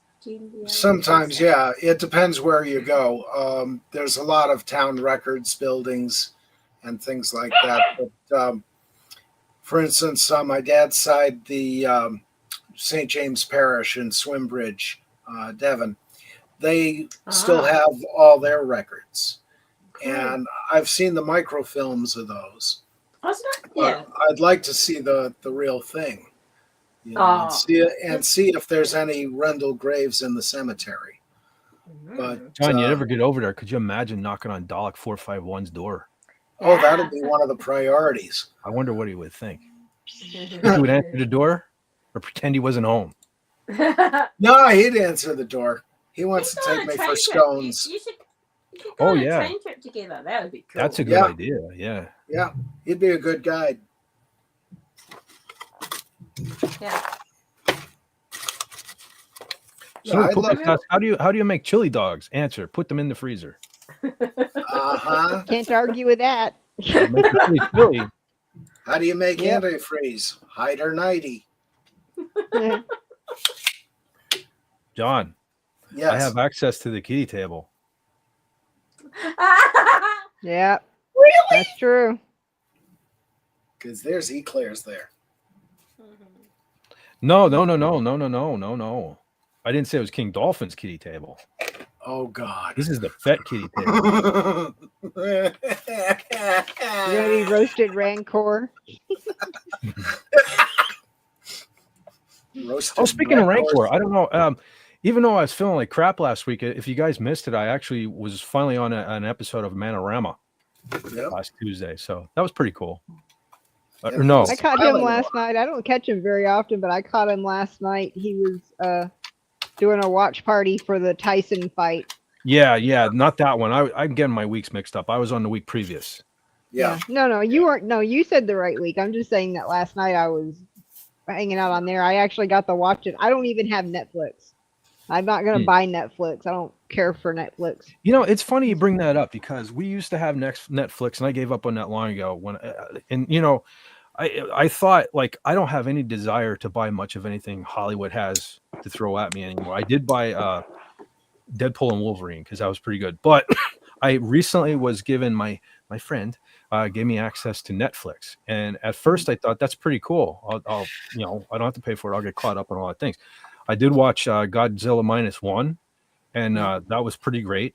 And but other than that, I have access to all this stuff, and there's nothing I want to watch. There's just I tried, like, I heard all this hubbub about Stranger Things and stuff, and I thought, people were saying Metallica was in it and all stuff, and started watching it, and I lost interest. Even I can remember when Cobra Kai first came out, my daughter and I we like binge watched that thing up until whatever the newest season 5 or whatever they're on.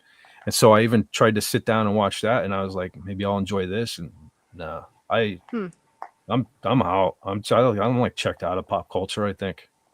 Yeah. We've been watching Psych. We watched Monk, and then we just started watching Psych, and that's got quite a few. I think it's probably it's got quite a few references to the 80s and what they do. It's that's a little bit of fun. You know what I've done? I've been putting Seinfeld on in the background. Oh yeah. You want to know what's in the background here right now? SpongeBob SquarePants. I used to watch that.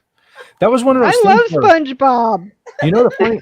I talked before about how, like, I had like a Bart Simpson shirt back when they were just a little segment on the Tracy Ullman show, and people used to say, "What's that? What is that?" I had a Ren and Stimpy shirt before anybody knew what that was. I was ahead of my time. That was another one of those things where my kids got into SpongeBob, and I had a SpongeBob shirt like right when that show first started, and everybody was like, "What was that?" And it blew up to be this giant thing.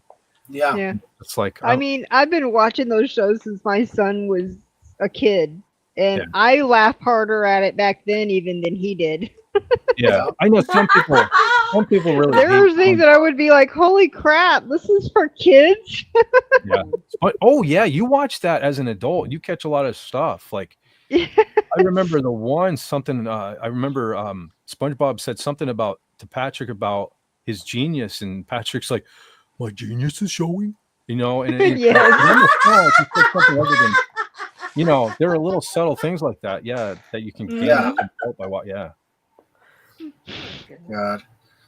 And speaking of which, whenever you gotta watch. Whenever I see something that I really want or need, I actually hear SpongeBob in my head going, "I need it." Yeah. So many classic things came out of that. Yeah. You got to see Sean K's new video too. He just put it up today, and that's cool. Got a large furry Squidward with teeth. Really? Yeah, it's bizarre but awesome. And I love the guitar riff. Yeah, Sean's a cool dude. I'm glad he is. He's awesome. Well, it was Illegally Blonde hooked us back up. I didn't even know he was on Facebook. Yeah. But yeah, we still got to get together one of these days, but I'll get down there. Yeah, that'd be a cool little jam session. Yeah. Eugene Bird said, "Hey, buddy, need a ride? I'm going to the big doofus convention." Random fish to SpongeBob. There was a lot of cool stuff. Glove World. You remember Glove World? Yes. I actually saw that one recently. I came home from work one afternoon and I had it on for the dogs. That one was on whenever I got home, and I laughed my butt off. That was always my excuse too. Why are you watching it? I have it on for the kids. It's on for the kids. Yeah. Yeah, and I'm walking around. I'm with not even SpongeBob. ashamed of it now. It's like a guilty pleasure. I mean, Mm-hmm. there were times in my career where the best thing I could do for my brain was to just watch SpongeBob and just sit there and watch it and drool. Yeah. Yeah. Good decompression. Let's see. The campfire song. Yeah. CAMPFIRE campfire song. SONG I do song. have to admit, though, being from Texas, I don't care for the Sandy character. She was annoying. But I think that was the point, though. I think that was the point. It was the point, but She was supposed to be the voice of reason. I'm from Texas. We're not like that. I do like to think we're smart, though. Well, everybody Sandy Cheeks hopes was to the be. scientist. Yeah. I mean, up in Scranton, everybody's a genius. Right. Same here. I lived amongst the geniuses. Yeah, Have you got the same hat on? of course. Wow. Fet Ford. Where's That's my what I should hat? do. Yeah, you know what? Because they give me crap about this logo. I could do a Fed Force hat. Ooh. There you go. I totally made that logo. That's not based off of Star Wars or I almost said Star Trek, Yeah. Star Wars or anything. I could probably do a Fed Force hat. Mm-hmm. You know what would be awesome? Sandra rents a plane and we put the sticker on the side, Fet Force 1. Fed Force 1. Oh, Yep. Wow, that would be cool. Rename it in Flight Radar. Fit Force One. Yeah. And Raymond says, "Hey, Sandra." And Sandra goes, "Oh, dear God." Yeah. Totally like suggestions. I know that. You got really cool ideas and you're like, no. Yeah. Uh-oh, Eugene Bird said, what's the difference between Texas? Wendy might want to look away. What's the difference between Texas and stupid? Patrick Starr. There's a difference, SpongeBob? Yeah. No, I've definitely seen that one many times. So. Yeah. You know what one I couldn't stand Sandy the most? Then was the one where she hibernated, and Patrick and SpongeBob got stuck. What's that? You froze Patrick up there and for a SpongeBob got second. stuck in her. I did. Yeah. You're Am I- good now. am I Yeah. See, I'm having technical issues. I thought so earlier, which I'm You're not fine. surprised. What's that? Mhm. Keep going. Just keep talking. But yeah, the one where Sandy is hibernating. That's a funny one. Yeah, and They're all Patrick and funny. SpongeBob got stuck in her dome, Yeah. and they were freezing because it was the winter time, and they started taking more and more of her fur to keep themselves warm. And she ended up like being naked, and then woke up out of hibernation. And was like real miserable because she was hungry and stuff like that. Mhm. Yeah, there's nothing worse than being naked and hungry. Yeah, And cold. Yeah. and cold. I used to Yeah. like being cold. I mind it a little bit now. In my Yeah. old age, I don't like. I'm a cold. total wuss when it comes to cold. Yeah, Oh, me I too. love cold. Dirty I love Dan. Yeah. Well, see, Dirty Dan.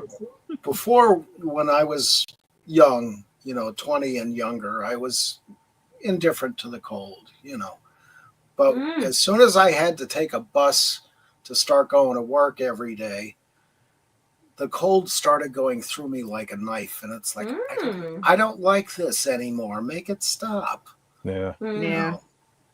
I just thought of one of the funniest things I remember from SpongeBob was the episode where they were at like the Olympics, and SpongeBob was doing push-ups, and Patrick had no idea what he was doing, and he asked SpongeBob, he says, "SpongeBob, are you trying to move the ground?" That was pretty funny. That is awesome. Yeah. There's just way too many classic lines from that show. Yeah. I haven't. But it seen definitely helps me after I had very stressful shifts. this. Mhm. Yeah. I think I saw a SpongeBob movie one time. Yeah, they got a And- movie. I think I And they a couple of and them. he was going to torture the boss was going to torture somebody by and they put things in the ears, and they're like, "What are you going to torture me with?" And then they made SpongeBob laugh. It's like, Oh, yeah. Yeah. There's a couple of movies. One was like a 3D type thing, and I know there's Yeah. a cartoon version, and there's a Yeah. couple of movies. I don't remember the movie. Banderas was a You remember the Squidder Nafru or whatever it is, Nasarafu, but it's Squidward. Remember that one? Was that the one where somebody kept turning the lights off in the Krusty Krab? No, it's where they go to Transylvania because Squidward keeps getting the mail of Nasarafu. I don't remember that one. Maybe I have to see Yeah, it. it's a funny one. Sounds funny. I can picture him as Nosferatu. Squiderafu. I think it's called Squiderafu.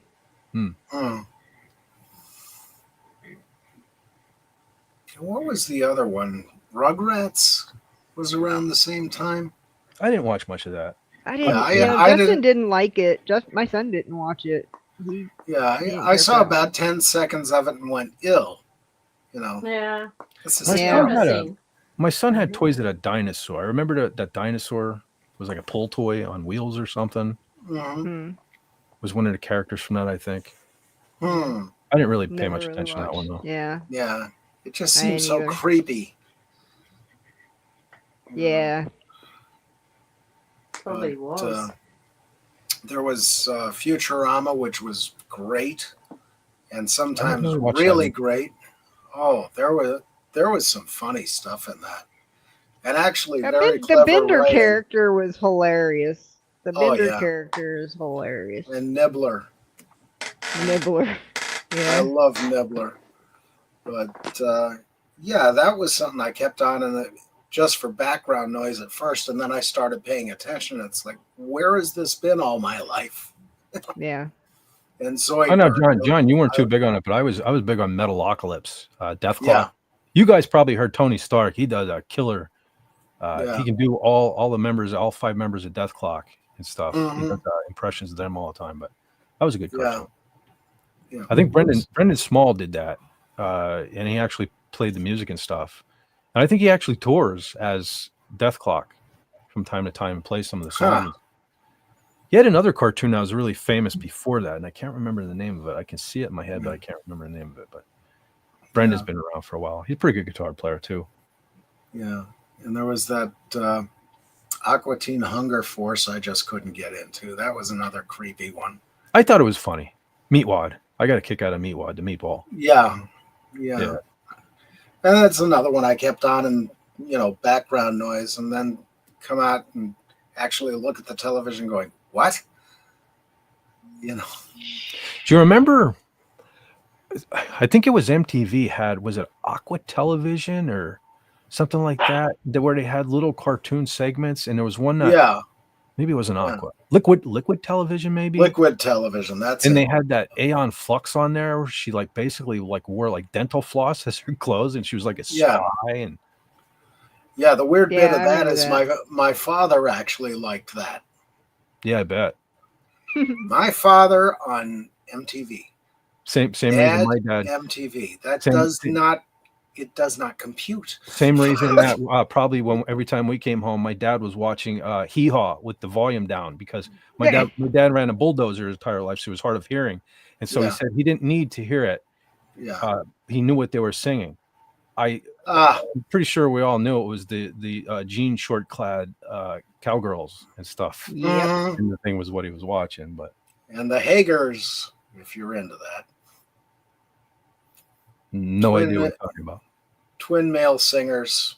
They look like a cross between Donny Osmond and a tree. That's why I don't know anything about that. Yeah. Yeah. It was a good show in its day, though. Hee Haw? That was a Saturday night tradition in the house. I'll be honest. I don't remember much about Hee Haw, but I did watch it on occasion. And I know you're not going to believe me, but it wasn't because of the half-naked women. But those 2 guys that were on there, I don't know their names, but I know the one guy with the lighter hair had the red, white, and blue guitar. Oh yeah, Buck Owens. Buck Owens? Yeah, Buck Owens and Roy Clark. Roy Clark. Dude, Buck Owens might have played country or stuff like that, but man, he was a shredder. Yeah. He was like a shredder before there was such a thing. Yep. And I was always impressed. Roy Clark was the same way. And he I was would always play impressed by Buck Owens playing. Just don't tell anybody I said that. Mm-hmm. Well, here's the thing. You know who Alice Cooper's best friend was until the guy died? Glenn Campbell. And, talk about two opposite ends of the spectrum. But I almost got freaked out here, John, because I saw this comment from Eugene Bird where he says, where are you tonight? Yes. But what I read that at first is, where are you now? Oh, God. We were just talking about the band Cinch last night. I thought that's going to be too weird. There was a local band in the area called Cinch that got a real huge radio hit back in probably the mid 80s. Yep. Called 86. Where Are You Now? And going back to my guitar teacher, Al Paul, his band Euthanasia got to open up for them on their tour that year. And as big as Cinch was around here, it was a sappy, one of the sappiest ballads you could ever hear. I'm sure it's on, I think it's on YouTube still. If you look up Cinch, SYNCH, I believe they spelled it. Yeah. Where Are You Now? Okay, that was their big hit. It was sappy as sappy can be. Yeah. And well, my guitar teacher's band, Euthanasia, opened up for them that year on the tour. And Euthanasia was so much better than them. Yeah. Of course, I heard this from my guitar teacher, but I have no reason to not believe him. He was telling me how they would blow them off the stage, and so that Cinch would then sabotage their equipment and stuff, like they'd be playing and drums would be falling apart and stuff like that, and amps would be going out and all because they were sabotaging their equipment. I thought that was pretty funny. Yeah, because I don't know if Cinch ever having any other hit. No, they didn't. Where Are You Now? They didn't. And Jimmy Harnan, who was a legend in his own mind, went on to try and do his own stuff, and it just, as Snortapoopa says, you met another and you was gone. Exactly. I still get a kick out of some of those old hee-haw skits. I haven't watched it in forever. Yeah. Probably since I was a kid. Yeah, there's a lot of good videos on YouTube. There is a nice documentary about it that's on YouTube. And it's amazing because they filmed all of that within a couple of months for each season. And then the rest of the year they were off, either touring or not doing nothing. Whatever worked for them. As long as we're kind of back on the music, John, you and I kind of shared a story. I don't know, Wendy, Carl, I don't know if you're a fan of Ronnie James Dio or not, but John and I were talking last night about when we personally discovered Ronnie James Dio, and it was actually after Black Sabbath and all that stuff. And I thought maybe we would share that little thing because this week has kind of been a whole my life passed before my eyes kind of week. Yeah. I was thinking about, things, and John brought up Dio, and my first thought was I was a little late to Ronnie James Dio. Well, I've made no secret. I've never been big on Black Sabbath. Yeah. But now I did hear Ronnie James Dio long before I even knew who he was because in middle school, we had this study hall that the teacher was pretty cool. She used to let this one kid bring in a boombox, and he had like the classic 80s metal mixtape, and he would play songs. And at this point, I was already considered myself a metalhead and blah, blah, blah. And I thought I knew everything. And every now and then, what turned out to be Heaven and Hell by Black Sabbath would come on with Ronnie James Dio singing. And I was too stubborn. I didn't know who it was. I knew it sounded like Dio, but I didn't know what it was. I knew it wasn't anything of Dio's, and I was too stubborn to ask because I would have to admit that I didn't know what it was. And I didn't know everything. So it took me a long time to find out that I actually liked Dio before I even realized I liked Dio. But I remember the first time that really Dio came on my radar was even as a little kid, I was always bummed out and blah, blah, blah. Well, one of my things that I used to do was I had my own boombox, and I still live in the same small town that I lived in then. And I used to grab a cassette, threw it in a boombox and walked around. And I had my favorites. And when they got old, I'd rummage through for something else and didn't even realize or know I even had Dio, The Last in Line, his second solo album. And I was like, well, I'll see what this is, and I'll put this in. And so I was walking around listening to that. And my neighbor, still directly down the back here from me, years ago, instead of a fence, they had a big, maybe about a 5-foot wall. Yeah. In their front yard instead of a fence, and he used to let all his kids just sit on it. You Yeah. know, it was a chore to get up on there and sit on, but we sit on it. At one point, I got really tired from walking, and I decided to hop. I put the boombox up on there. I hopped up on there, sat down, and just started looking at the sky and was trying to relax. And Mystery came on Mhm. off of Last in Line, like right Yeah. then, like when I zoned out and that came on, and I was like, this is a good I'm song. living in a movie. I'm living in a movie. I've got a big Yeah. track in your. What happened? Yeah. Oh no, you're like, I'm living in a movie. The soundtrack is perfect to what I'm Yeah. doing right now. Yeah. That's what it was. Exactly. If my life was a movie, that was the Yeah. perfect song for that scene. Mm, Yeah. yeah. And I That's just cool. zoned out, and I really I felt the song right there. Yeah. And Yeah. That's a great tune. that was the second where I was like, I'm a Dio fan. And Yeah. then John, you had one.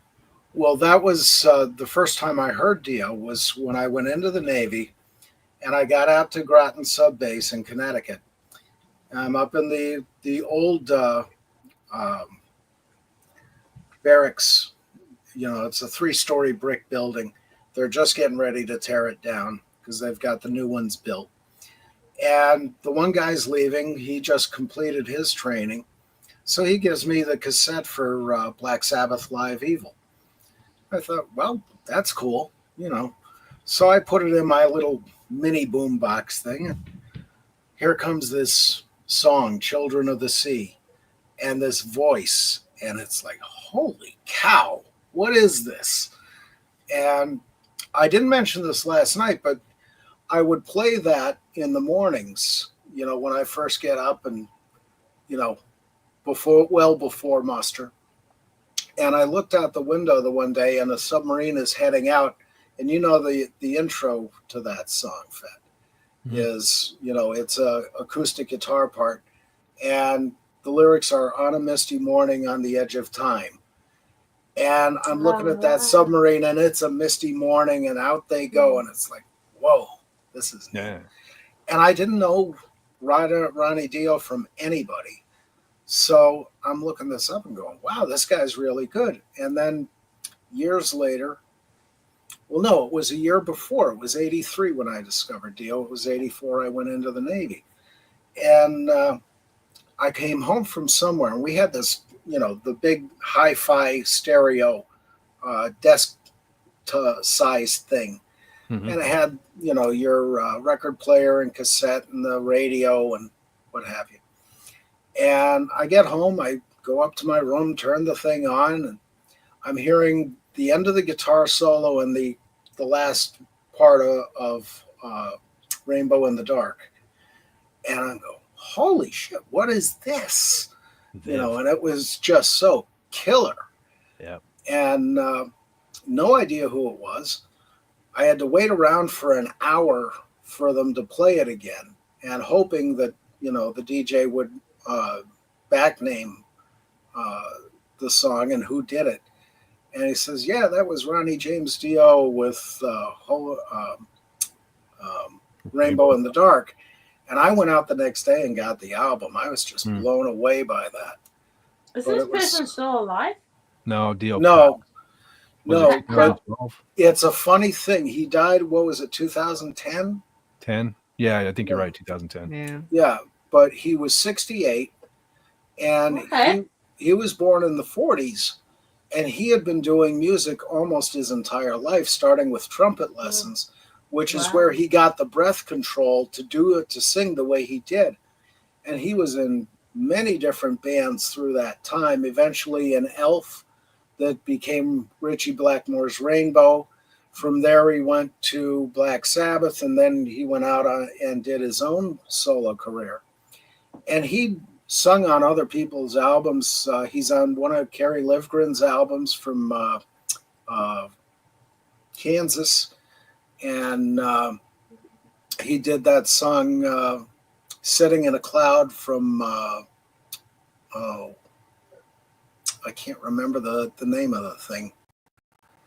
It was one of John Lord's concert things, or Roger Glover, one or the other.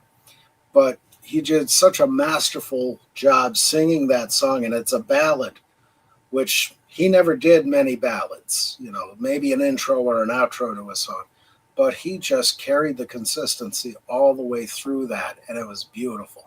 It's on YouTube, I know, but yeah, he did some amazing things. Well, I'll tell you how powerful and how perfect Ronnie James Dio's voice was. I watch a YouTube channel, John. I know you watch it too. A woman named Elizabeth Zaroff has a channel. She was an opera singer. Well, I think she still is. She created a YouTube channel called The Charismatic Voice, where she do you know Carla?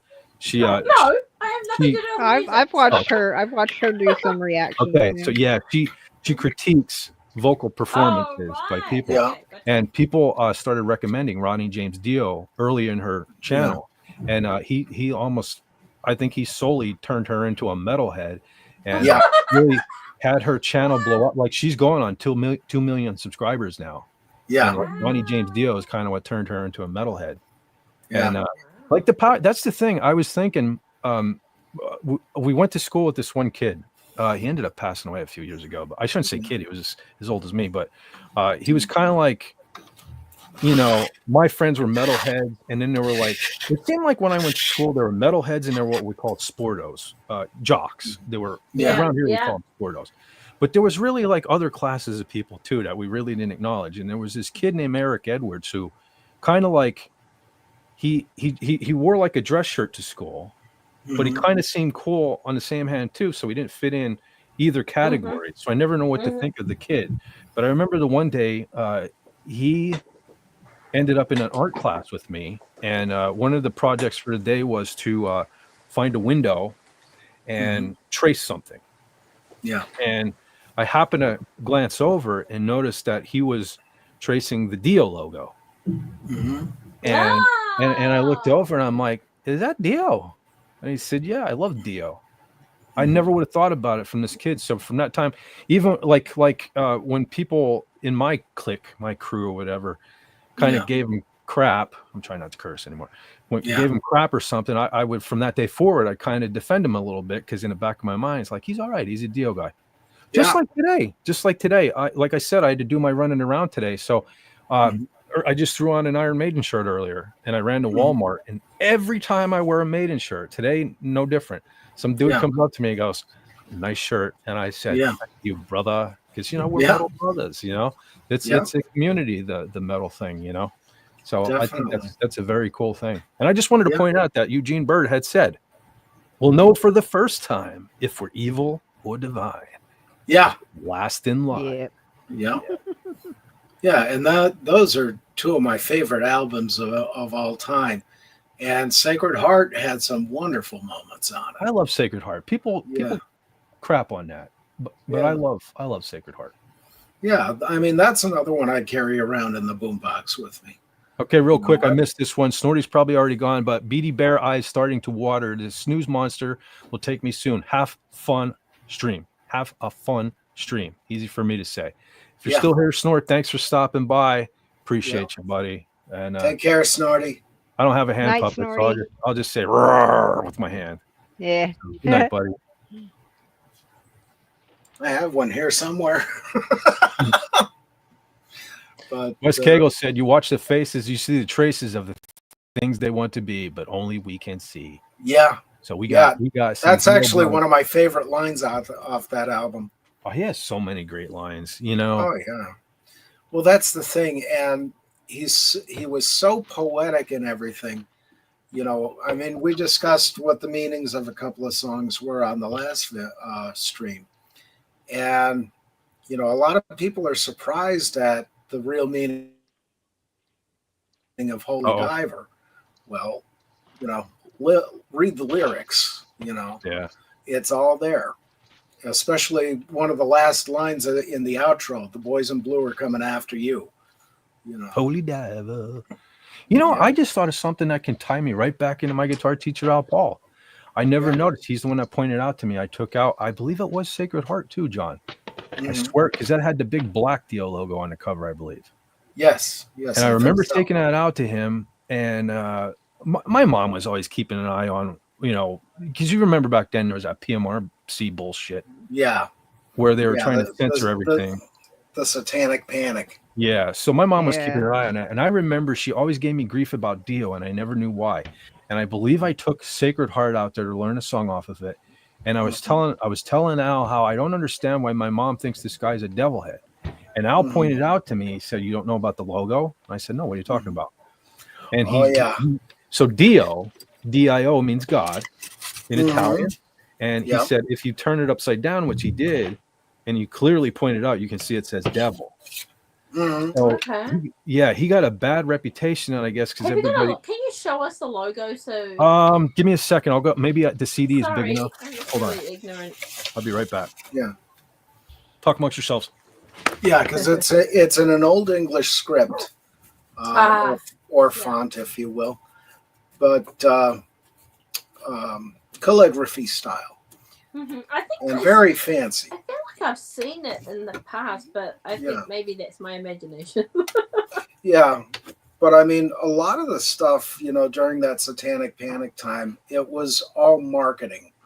I mean, you notice Motley Crue went from the satanic thing to the glam thing to the strip club thing, jeans and t-shirts and motorcycles and all that, What is it? So, wasn't it some politician's wife who was? Yeah, that was Tipper Gore, the wife of Al Gore's wife. God. The guy who invented the internet and pants. Who was absolutely schooled by what's his name from Twisted Sister, D. Snyder in Congress. Yeah, is that right? D. Snyder. Don't get me started on D. Snyder. He's another one I could talk about for an hour. He used to be like my hero. But anyway, I think on the cassette, my cassette had the big giant Dio logo. I'm looking at my CDs in the room, and the logo's really small. Now, Holy Diver's fairly big. I don't know if you'll be able to see, or if my dumbass can even get it. But if you look, there's so you can see DIO. Right there. But if you flip it over, and I can get it on camera, you can see where. Okay, I'm done. Where the hell am I at? Where's my hand? Yeah, I see that. I see it. Okay. Yeah, it's all backwards. D, E. Yeah. And you can see the V in there, and the I and the L. But I'm going the wrong way. Is this damn camera thing? Yeah. But you can use your imagination, and you can kind of see the. No, I can see it. Yeah. Yeah, but now supposedly, from what I understand, what that meant was good and evil, God and the devil, God and the devil, and you try to explain that to people. Well, no, it's not. You see, why do you just focus on the devil? Right side up, it's God. Yeah. So it's good and evil. Yeah. And trivia question for you: the devil on the cover, what's his name? It's not Hugh. It's is it Morris? Murray. Murray. Yeah, I knew it. I just couldn't think. There's so many. They all have the goofy names. Megadeth has Vic Rattlehead. Eddie has Iron Maiden has Eddie. They all got the goofy name. I thought, Murray. That's right. You're right. Yeah. And one of the saddest bits of the marketing was Y&T tried to get in on that craze with the characters, and they brought out one called The Rock. And it was so pathetically cringe, Snort was going it just never worked. And after that tour, you never saw it again. You talk about that. I think I mentioned before that Roulette. Some of the guys that actually way before it became Roulette, we kind of went through so many band names that ended up being taken. We became AOM for one point in time where we're Absence of Mentality. And at that point in time, I wish I still had I don't know if I have any pictures of him anywhere, but we had a mascot, and he wore like a German spiked helmet, and he was like this half dog, half guy combination thing. And his name was Hugh G. Rection. That was our mascot, Hugh G. Rection. So, that's probably what I'm thinking. Jeez.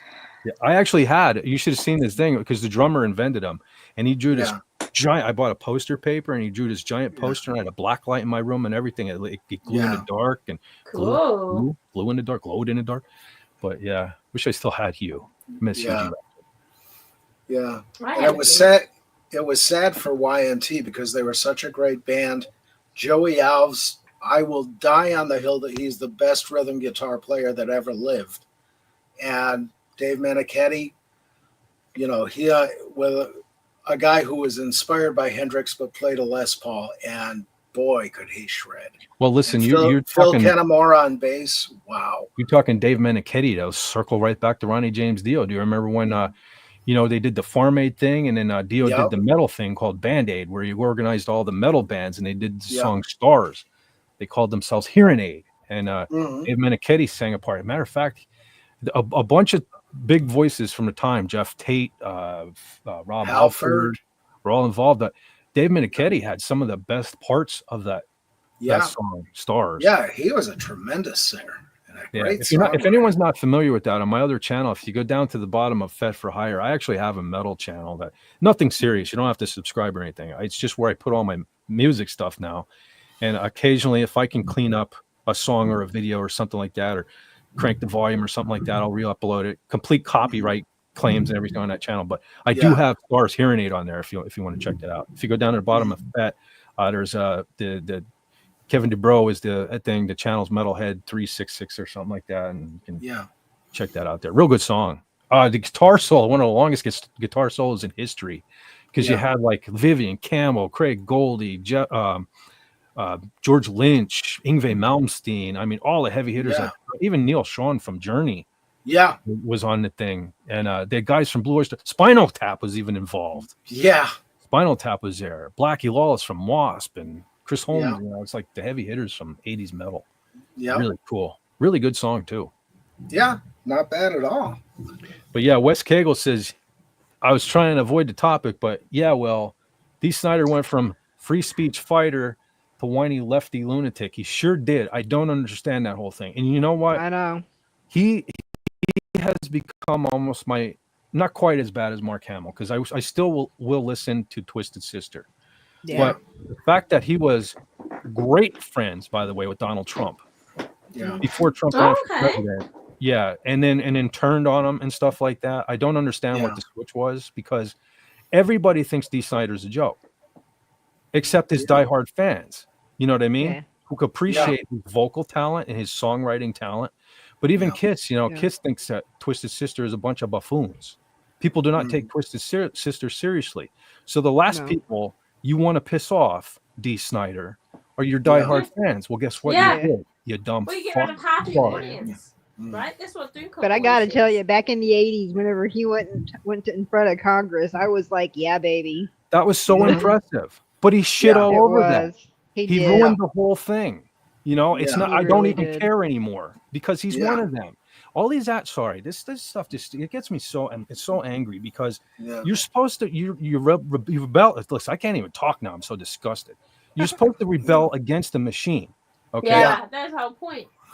You're just another cog in the machine, asshole.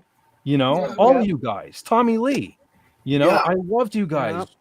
When you were good. I mean, didn't that Bon Jovi guy do that sort of thing too? Who was it? John Bon Jovi. John Bon Jovi and they're all. Listen, you know why? Because they got a paycheck. Bruce Springsteen. Yeah, they got a. I never cared for Bruce Springsteen. I've always said that guy. I don't understand that. He sounds like he's constipated. Okay, tell me I'm wrong. Tell me, change my mind, as they say. I'll sit at the table and you come change my mind and tell me that he doesn't sound like he has a severe case of constipation when he sings. Yeah. Yep. But it's sickening that they do care. What do you do? Oh, you mentioned George Lynch.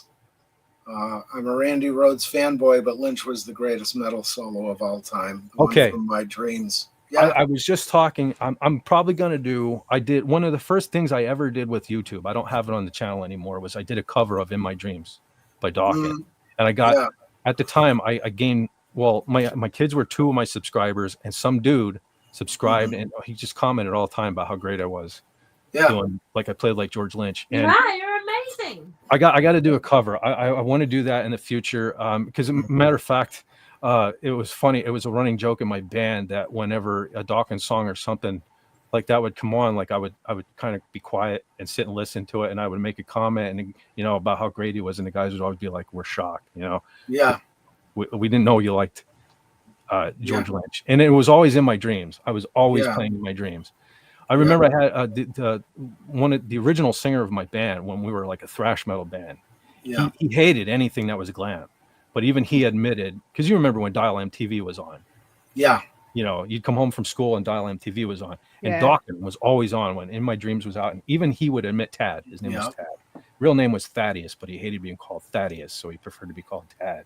But even he said to me, he goes, when In My Dreams came out, he goes, I understand why you like Doc, and I gotta admit that solo is pretty killer. Yeah. So he even went over a thrash metal head with that solo in that song. But yeah. And Gene Bird says, I like them. Do you recall Adrian Vandenberg? Yes. Adrian Vandenberg, yes. Yes. On top of his stint with Whitesnake. His solo success was great. What was that? That was my maiden name. Vandenberg.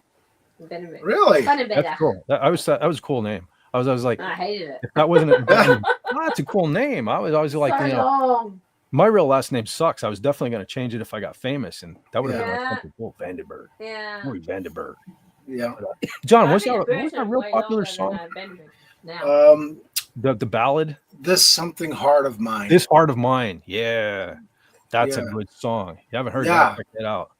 Yeah, and that was out at the same time Iron Maiden was getting big, Dio was getting big, and it was somewhere in the middle between, you know, pop rock and heavy metal. It was just the perfect position for it to be a hit. And boy, did he play well. He was great. That was kind of funny, though. I got to go back to the comment because George Lynch. Now, George Lynch is a lunatic as well. He should keep his politics to himself. Matter of fact, one of the most disgusting things I ever heard, and I say disgusting because if anyone's not familiar with George Lynch, he's at one point, like 30 years ago, he got real big into bodybuilding, and he like was taking steroids and stuff. He was real jacked, real muscle. So he's a big guy. He's a big, huge mountain of a man and stuff. And you would think he would act like one, but he doesn't. And I'm talking, this was years ago. This was when we were talking first term of our favorite president that ever was. Yeah. And he was playing some kind of show at Sturgis. Yeah. Where it was all bikers and stuff like that. And they were, let's just say, supporters of a certain kind. And he was commenting on how he did the show, but he was terrified and he was in fear of his life and stuff. It's like, you're kidding me. Yeah. You were on the sauce for 30 years. You're more jacked and ripped than anybody. Yeah. And you're terrified, whatever, you know. Keep your mouth shut and you have nothing to fear. You know what I'm saying? Yeah. You know, that's the irony with Randy Rhoads is I hate the fact that he died. And I know where you're going. I loved Randy Rhoads, but he's not there to put his foot in it. And I'm so glad because I can still enjoy Randy Rhoads. You can still appreciate it. Yeah. Yeah. Yeah. And I don't think he would have put his foot in it, but there's always a chance. Not. Yeah. You know? But So going back to that, live it's long enough to become the villain. Exactly. Exactly. Right. Dee Snider. Yeah. But, yeah. Well, the reason I pointed out the comment was because one of the first covers that I ever did on my channel was In My Dreams, and then one of the only covers to this day that I've still done yet was Randy Rhoads. And I always say how Jakey Lee is my Aussie guy. But I guess I'm a pretty big Randy Rhoads fanboy too because I did the Crazy Train cover. Yeah, and of course Randy was just a really nice guy, and he was a rail fan, so he had those model trains that he took with him on tour. Oh, see, John, you're biased. You're already biased. Yeah. I mean, even Dalek would get into him. Yeah, because Dalek's a train fan too, so But, well, I heard it long said that Randy was already working on leaving Ozzy. Yeah. He was kind of already. I think that's one of the reasons why they recorded. Didn't they record Blizzard of Oz and Diary of a Madman kind of back to back? It was, I think, 6 or 8 months between, because they did Blizzard of Oz, then they toured, and then they went. I want to say they went to Australia, but I think I'm wrong there. But they recorded Diary, very quickly at the end of that tour. And that actually was a better album in many people's opinion. The songs are more thought out, and they were put together, some of it during the sound checks on the tour. But, they weren't that far apart. And yeah. Well, that's what I enjoyed both of them. And, as much as I am not a fan of Ozzy, I'm a fan of Bob Daisley, Lee Kerslake, and Randy Rhoads. Yeah. Well, I've always said I don't listen to Ozzy for Ozzy. I listen to Yeah. Ozzy for his guitar players. Yeah. Well, you were saying about Elizabeth, the charismatic voice. Hmm. The one video she did was supposedly just she was doing Ozzy's voice. And then came the guitar solo. And I think it was Diary of a Madman. Yeah, she was gaga and over her mind exploded when she heard Yeah. those solos. Oh Yeah. my God.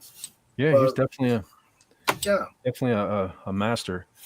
Yeah. But that's one of those things. Going back to Dio again, I watched a channel. Well, he's almost human now. He used to be Yeah. Dr. Fuck with a F-U-C-K.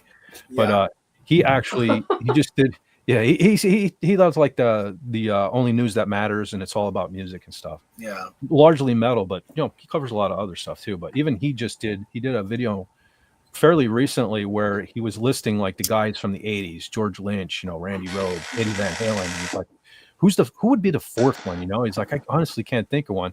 And then somebody put in a comment, Vivian Campbell. So then he made another video and he's like, why didn't I think of that? You're right. Vivian Campbell was a very underrated guy from back in the day. Yeah. But, you know, I don't think it helped the whole joining Whitesnake in any of those guys' favor. You know, him lip syncing John Sykes's guitar parts and everything, and I don't know. A guitar legend shouldn't really be lip syncing to someone else's stuff. You know, I think that kind of hurt him. I just watched last night when I was trying to go to sleep. I couldn't sleep, and so I started watching some videos, and I just left it autoplay. And Def Leppard is currently they got like a residency in Las Vegas. Yep. And they just recently did Billy's Got a Gun. I love that song. That's one of my favorites off of Pyromania. And they played it with Vivian Campbell doing Steve Clark's parts and stuff like that. He was really good. Yeah. He's really good. Vivian is awesome. Yeah. It would have been nice to get him and Jakey Lee and Randy together, you know, at some point in an alternate universe and just have them together, write a song, and then each of them play parts, you know, lead parts. Well, you want to know who my dream team was? It was kind of like I think of professional wrestling. I always wanted to see, like I was never the biggest Sting fan, but I always thought it'd be cool to see Sting and Bret Hart as a tag team. Because, you know, they always put the big guy with the little guy, you had the tactician with the muscle.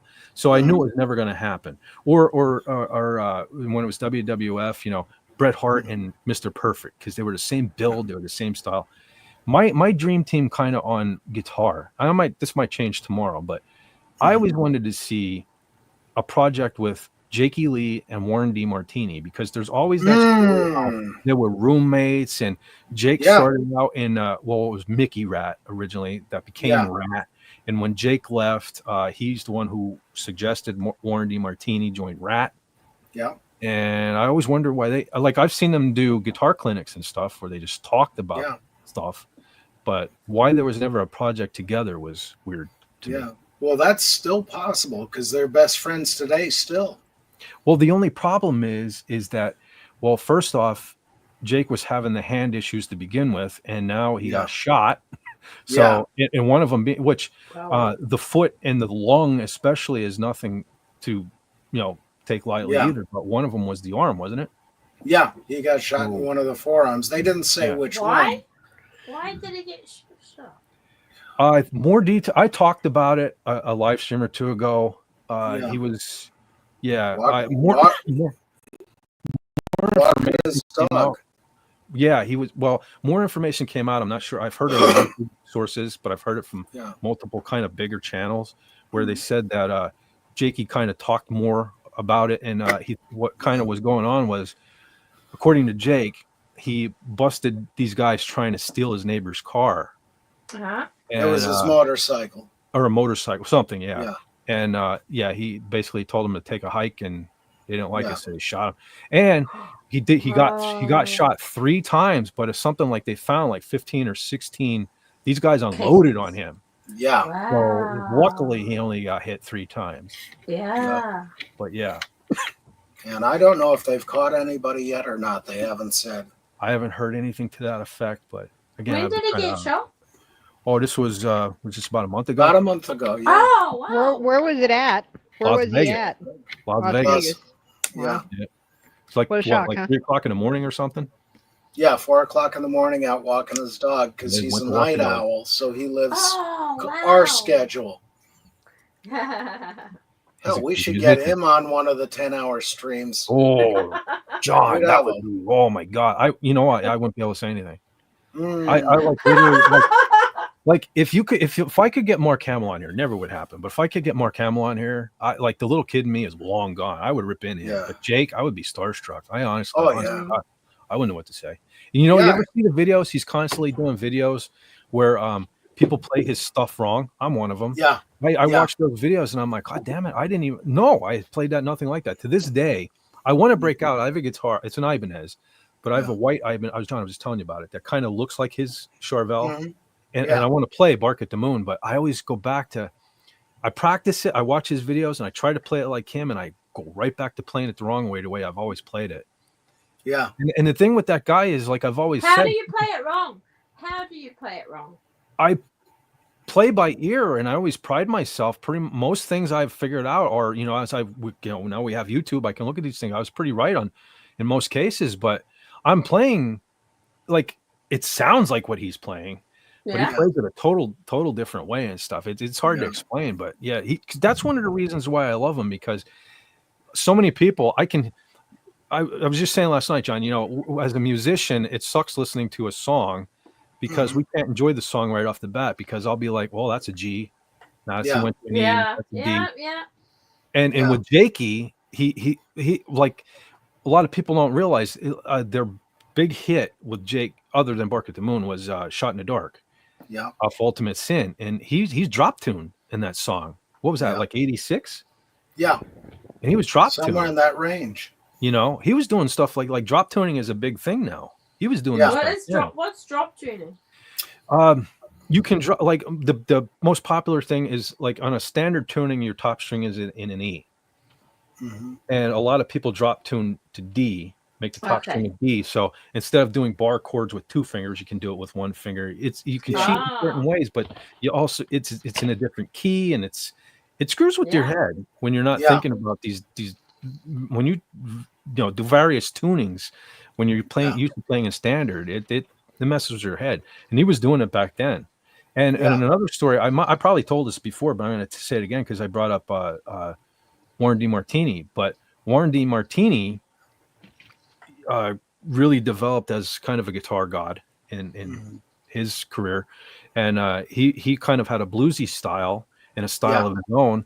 And I remember Jake saying to him, like, Jake was all well, I don't know this for sure, I've seen them tell the stories, not like I know these guys, but Jake kind of got all frustrated at one point, and he's like, I need to come up with something of my own, and Jake's not a huge guy. He's like part Asian, and he's a little guy like us. Yeah, he's not a big guy, but and the thing, well, luckily I was kind of, I don't have small hands, thank God. I remember when I first started going back to Al Paul, my guitar teacher, when I first met him, he's like, you're not exactly, an Amazon or something like that. So you may have a little trouble. And he had me put my hand up to his. And even as 12-year-old me, my hand was as big as his. So he's like, no, you probably won't struggle. So that's why I didn't have difficulty with the guitar. But, going back to Jake, because the competition in the 80s was Eddie Van Halen with all the tapping and stuff.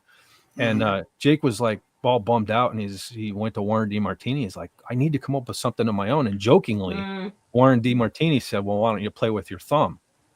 You can Google stuff from back with Ozzy back in the 80s where he's on stage and he's playing with his thumb. He's like got the thumb on one string, and he's where most people would play a note here, you've only got that 2 or 3 fret stretch. Well, if you play it with the thumb, you're 5 or 6 frets up. Because he does it. Resistance. Because you don't have the resistance that your thumb would hold, right? Yeah, it's the way he's holding the guitar when he does it.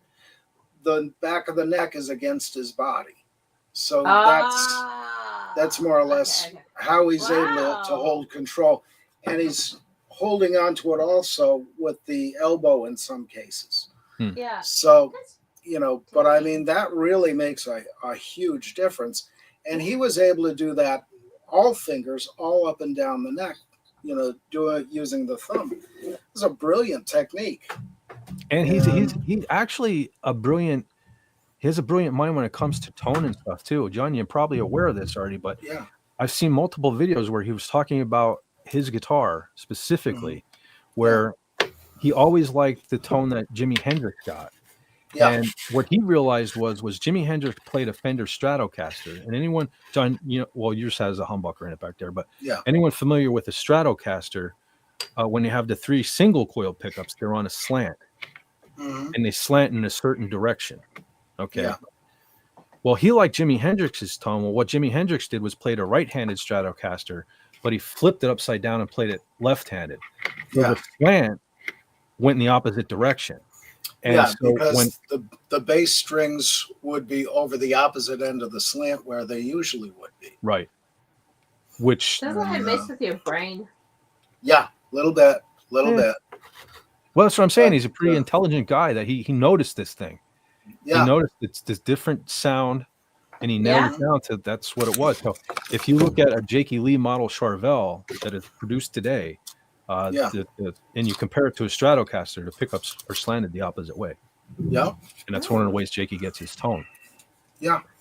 And what a tone. Jeez. There's a good video on his rig rundown on YouTube. I saw that a few weeks ago. And he really is a tiny guy. The amps almost are taller than he is. What a guy. Dolphin TV is here. Yeah, I saw it. He said he's here, but I don't have him down below. So, in the meantime, I'm going to get caught up a little bit here. Okay. Eugene Bird said the first note in the solo, he bends the second fret up a whole note. Needs strong fingers. Yeah. Yeah. Definitely. Yeah. With that shredding stuff, yeah, you got to work on finger strength for shredding. That's for sure. Yeah, that's one of David Gilmour's things too, is he's got very strong fingers to make those very large bends. I think he went up 2 whole steps in the one. So shredding is just like playing the guitar parts? Yes and no. I mean, there's a little more to it than that, I would like to think. Yeah. Yeah, you got to know what you're doing. But, well, a lot of people either love Yngwie Malmsteen or they hate Yngwie Malmsteen because a lot of people feel he just plays as many notes in a second as possible. But there's an art to it. There is. Yeah. Especially in Yngwie's style. He's more of a classical guitar player. So it's I like to think if like Sebastian Bach, you know what I'm talking about. That guy. Bach, was alive today. Like Mozart was alive today, it would be Yngwie Malmsteen. Because metal has more in common with classical music than any other genre, in my opinion. Scales are the metal same. is what makes movies awesome. It depends. I came to that conclusion a while ago. I'm like, oh yeah, that's when they're doing all their awesome stuff. Usually, metal music. It depends on the movie, though. Something like Star Wars would have not. It would be dated. There's a good story about Beethoven.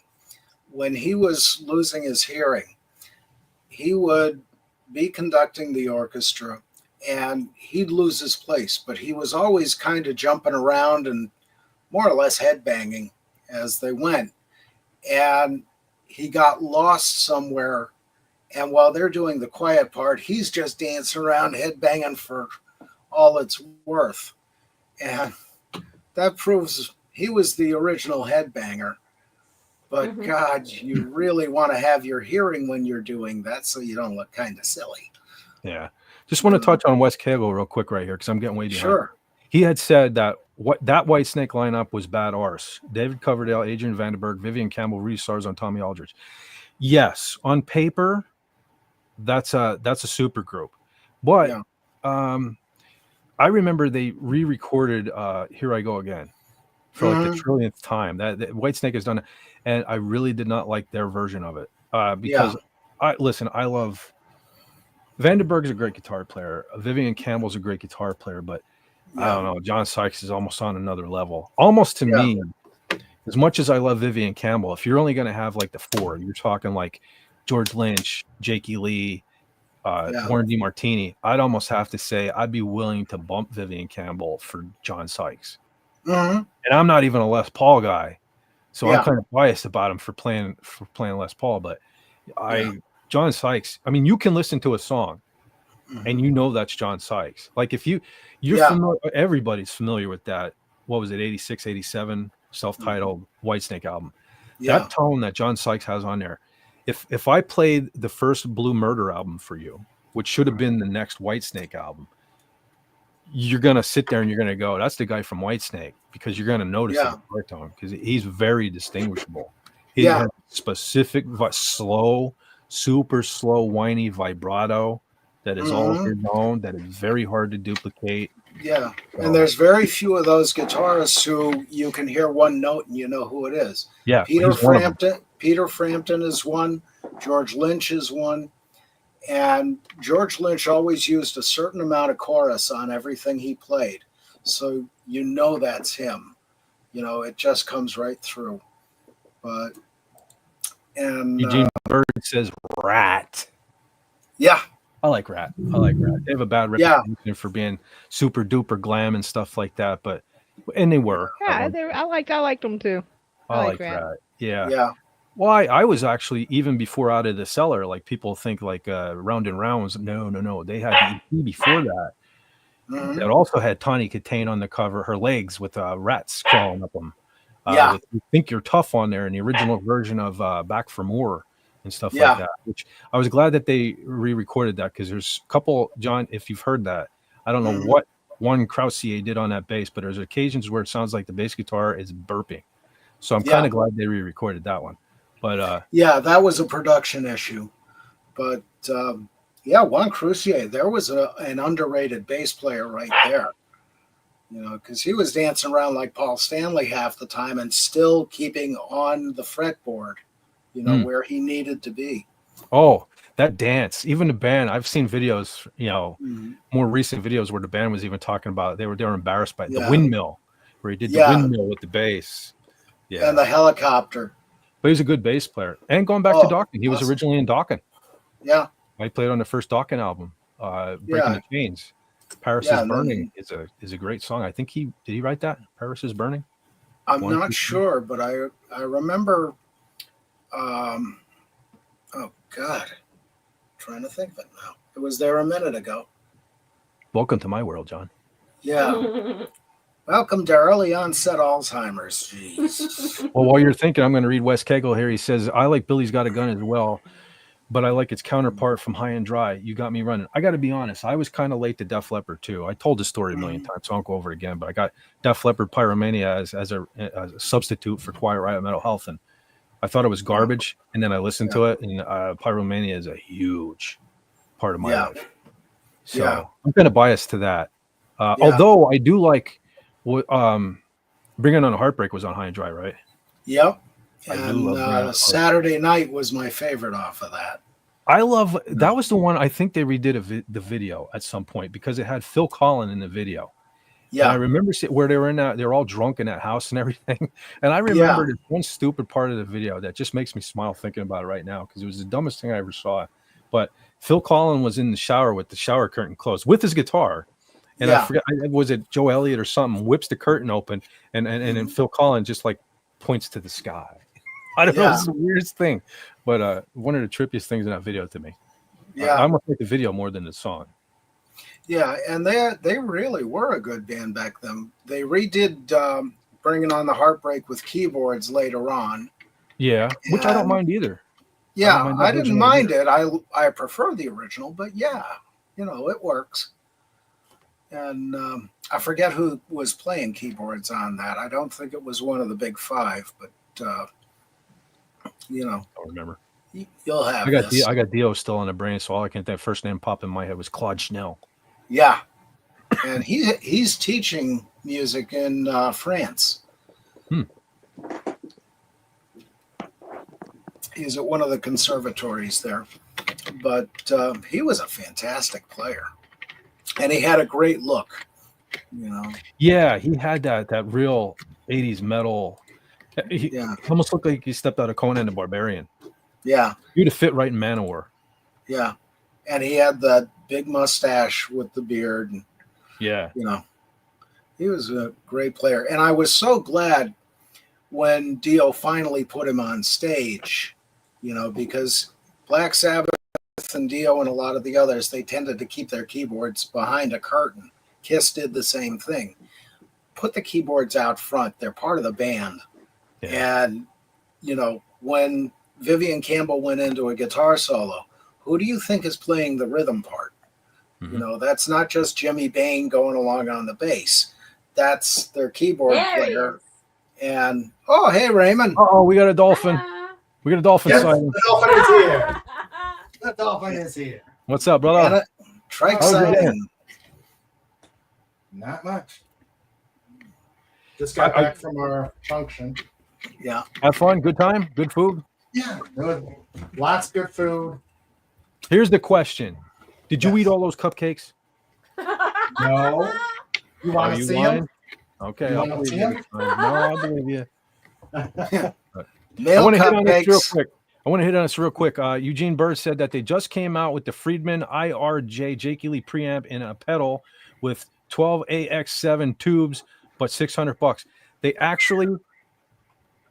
actually were releasing that stuff the morning Jake Ely got shot, and Friedman Yeah. actually called him in the hospital and said, "Is it a bad thing? Do you want us to like hold off on releasing?" And Jakey said, "Hell no." You know what I mean? Yeah. I'm Yeah. fine. Put it out there. Yeah. So Yeah. it was I released. got hospital bills to pay. Yeah. Yeah, really. I think he did say something to that effect, and put it Yeah. out.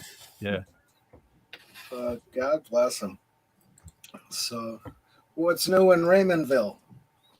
Well, just got back from a Legion dinner. Lots of good food. Good. Of course, it's lots of good food. Oh, yeah. They put me to work. What? Mm-hmm. Yeah, they put me to work. I was I help out on one of the raffles. Oh, you enjoyed it. Yeah, I enjoyed it. That's Sandra's. Good. Yeah. Yeah. That's It awesome. was fun. It was fun. Yeah, and you, We I didn't saw win you said anything. I saw you said you were working on Smoke on the Water. Awesome. Yeah. Yeah. My that's my next that's the next song that my bass instructor Very has cool. given me. Very cool. I love the bass part in that. It- Roger Glover was awesome. It's kind of I guess I have to listen to it on its own because Yeah. listening to the tabs, it's or looking at the tabs and playing it, I guess probably I'm gonna have to try and play it at song tempo. Yeah. And one of the things is the bass part is kind of syncopated in that, where it's what Roger's playing is off the beat of the drum or in between the beats, because he's going bam, then Roger plays two notes, then bam, two notes, bam, two notes, that sort of a thing, where he's playing in between the beats. It's really great. And it's not that difficult. You just got to kind of shift into the jazz mode a little bit or a little bit of funk, but no problem. It doesn't seem like unlike Sunshine If You Love. I mean, that one sounded much like the guitar riff. I mean, that one sounded like it. This one, it's just it doesn't seem to match the guitar riff. I got one. You for you, Raymond. You got to sort through the keyboard and the guitar and the vocal to get to the bass. I got one for you, Raymond. The first song I ever figured out by ear myself was a song called "Violation" by the band The Rods. Mm-hmm. Continues with the Dio motif because it's Ronnie James Dio's cousin's band, and super simple, super easy to play, and real good song too. Yeah. So might want to check that out. "Violation" by The Rods, real easy to play. It's in an E. Okay. All right. Yeah. So I also remember one of the first things I figured out too. Anybody remember the show Hunter with Fred Dreyer and Dee Dee McCall? Yes. Remember that? Yeah. You remember figured that and the A-Team?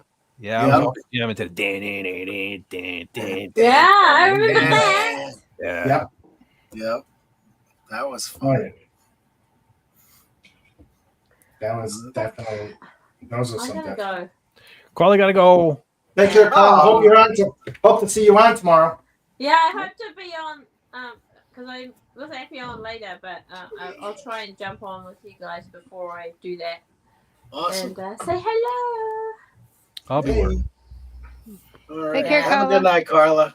Bye. Take care, Carl. Thanks for stopping by. Yeah, I'm probably not going to go too much longer anyway, so Yeah. Yeah. Sorry, Not I much. just have to cook before I go out. So that's fine. Thanks for stopping in. Always Yeah. welcome. Thanks, Carl. Yep. Yeah, we're probably not going to be too much longer. Can I put my link out there, buddy? Yeah, go ahead. Uh, Yeah. I'll be right back. All right. Yeah. There was a reason for the stream tonight, and there's a reason why I'm not going to go long, and I'm not going to mention it now because I don't want Sandra yelling at me. You guys can go back and watch the video of it. But yeah, some things happened this week, so I can't do the 10 hours tonight. But yeah, no. But and you want no, huh? yeah, I have more issues than we thought. Told you so. Uh-oh. What was that? What was that? Should I tell him? He says, should she tell you she told you so? Yeah. Because Pretty I much. mean, Wendy already yelled at me. Yeah, but we're taking care of things. I'll say that we're taking care of. Well, I'm taking care of myself. Okay. But Wes Cagle said the first song I ever learned to play was Hotel California. I don't know if I ever played that. I always liked the dual leads at the end of it. But the Eagles, some Eagles. Shoot, I have a hard time keeping an eye on the private chat. Okay. I'm about ready to get off myself. I'm kind of tired and That's what she said. Yeah. Sorry. I wish. Yeah. Apparently Jimmy's too tired tonight. Mhm. So am I. Yeah, I'll probably do, what do we got here? We're at 3:47. I'll probably do about the 13 minutes and then jack it up because I promised myself I'm not going to push it tonight. So Yeah. that way I still have time to relax and everything. Hotel California. Yeah. And Yeah. come and torment me tomorrow.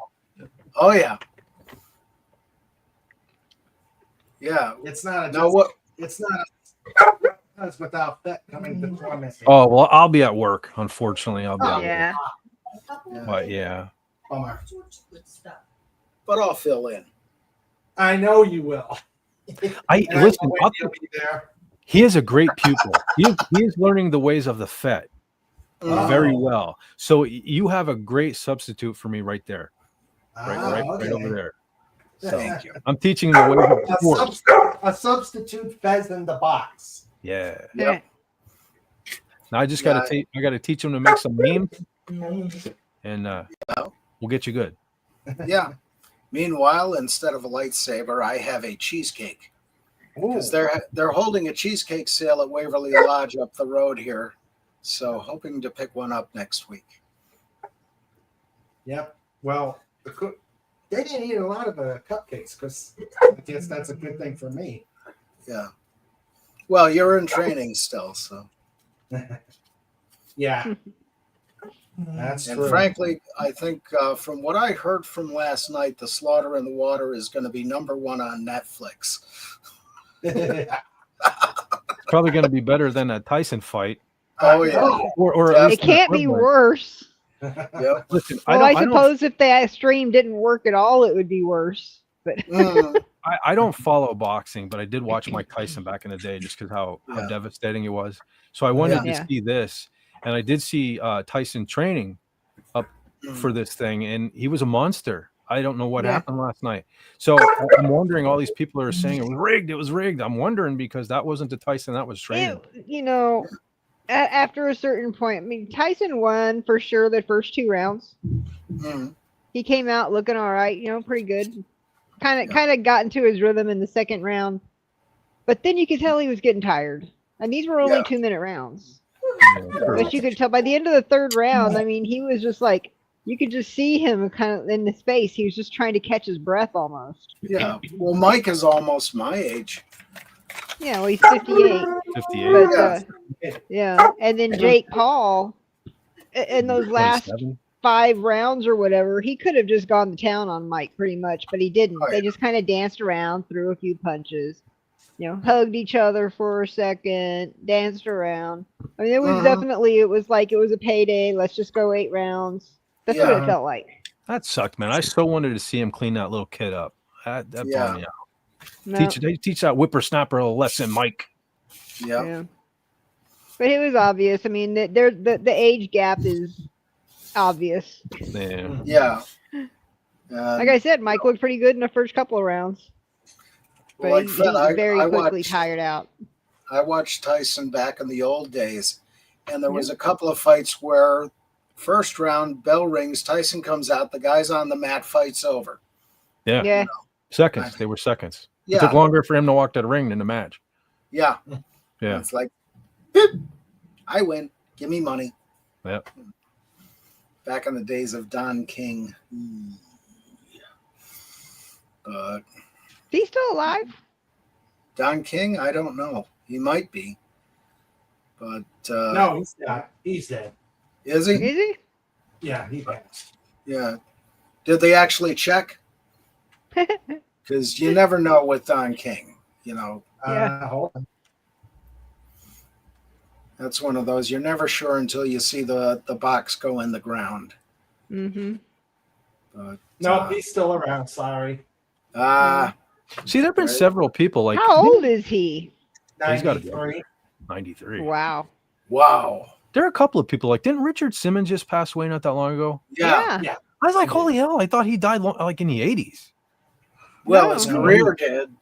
Yeah. Well, his career died in like the early 2000s because it'd been like 20 years since anybody had actually heard from him. He became a hermit. Yeah. Yeah, he was strange. But yeah, I used to see the commercials for that deal a meal thing and go, oh God, change the channel. Yeah. You know what the sad thing is though, that his career couldn't come back because he wasn't strange enough for these times. Yeah. Definitely wasn't. That is true. Oh, could you imagine? The body positivity movement would have ran him out of town. Yeah. Mm-hmm. Yeah, and there's a whole lot I've been hearing lately of the body positivity women who are dropping dead like flies over the last 6 or 8 months. It's not just the women. There's been a couple of the guys too. Is there? Yeah. There's another channel I watch called Michelle McDaniel, and she covers all that kind of stuff. Wow. She watches TLC so you don't have to, kind of a thing. Yeah. And all those kinds of shows. Kind She of covered those 1,000-pound sisters and all that kind of stuff. The pop I don't culture have the breakdown of patience. that genre. Yeah. Yeah. Watch it so we don't have to. Right. Yep. But Yeah. yeah. Yeah, that whole movement was kind of, God, what are they thinking? Well, I mean, the one that just blows my mind of all those is the one that does all this traveling. And it's like your hallways at the hotel's hallways, your hallways need to be widened. Yeah. It's like, yeah, they're going to do that just for you. Give me a break. We need more room on the airplane. How much more do you want to have to pay for a ticket? Yeah. How much more do you want to, how much more expensive do you want a hotel room to be? They're just so into this me. Change it for me. Yeah. And I mean, it comes down for me to what Thomas Jefferson said was all men are created equal. He didn't say they stayed that way. Right. Because life choices have an effect. Look, but I will say, and this was a couple of years ago, maybe, we had a lady that was very, very, very large. Like we had to put 2 OR tables together so that she didn't hang off the end large. Yeah. And she had been shot in the abdomen during a drive-by, and the bullet went into it entered her abdominal cavity, but there was so much thickness that it had to go through that when we found it, it was literally just floating loose in her abdomen without any internal injuries. Lucky. So there is a thing, I guess you could say that That keep you healthy. Yeah, It blocks a bullet. yeah. But then you end up with Oh, you could the see the bruise on her stomach where it hit her stomach, but it didn't have the energy to go through. Jesus. Wow. That's something. Yeah, it's crazy, you know. A positive being a negative being a positive. Right.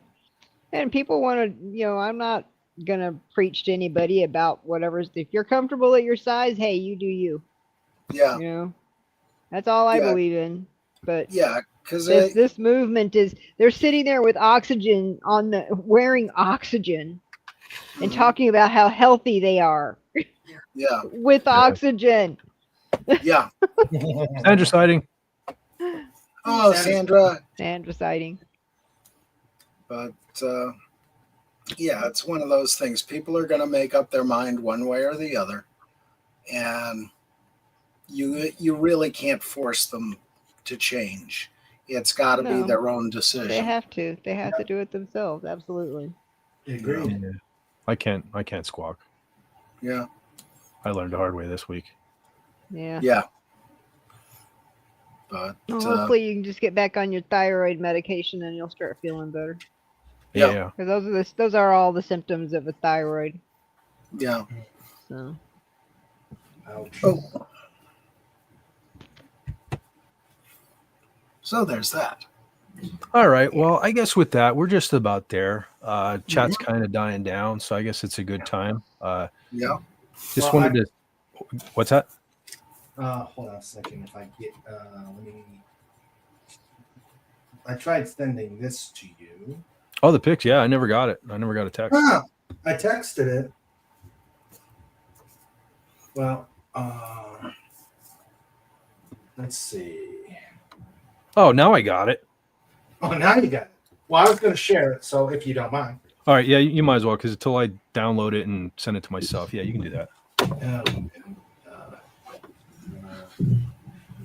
That's how slow my phone is, I guess. Yeah. Yeah, that happens to me often. Okay.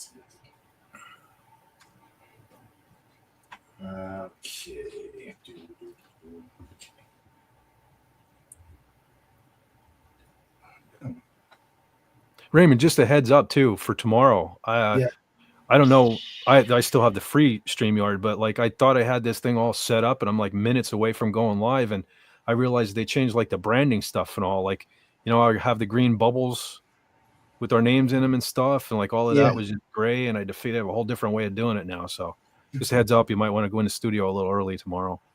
Okay. See if they change that stuff on you. All right.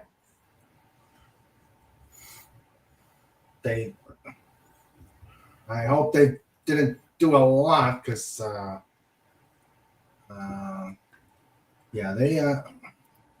mean, I paid for it, so they better not screw with me.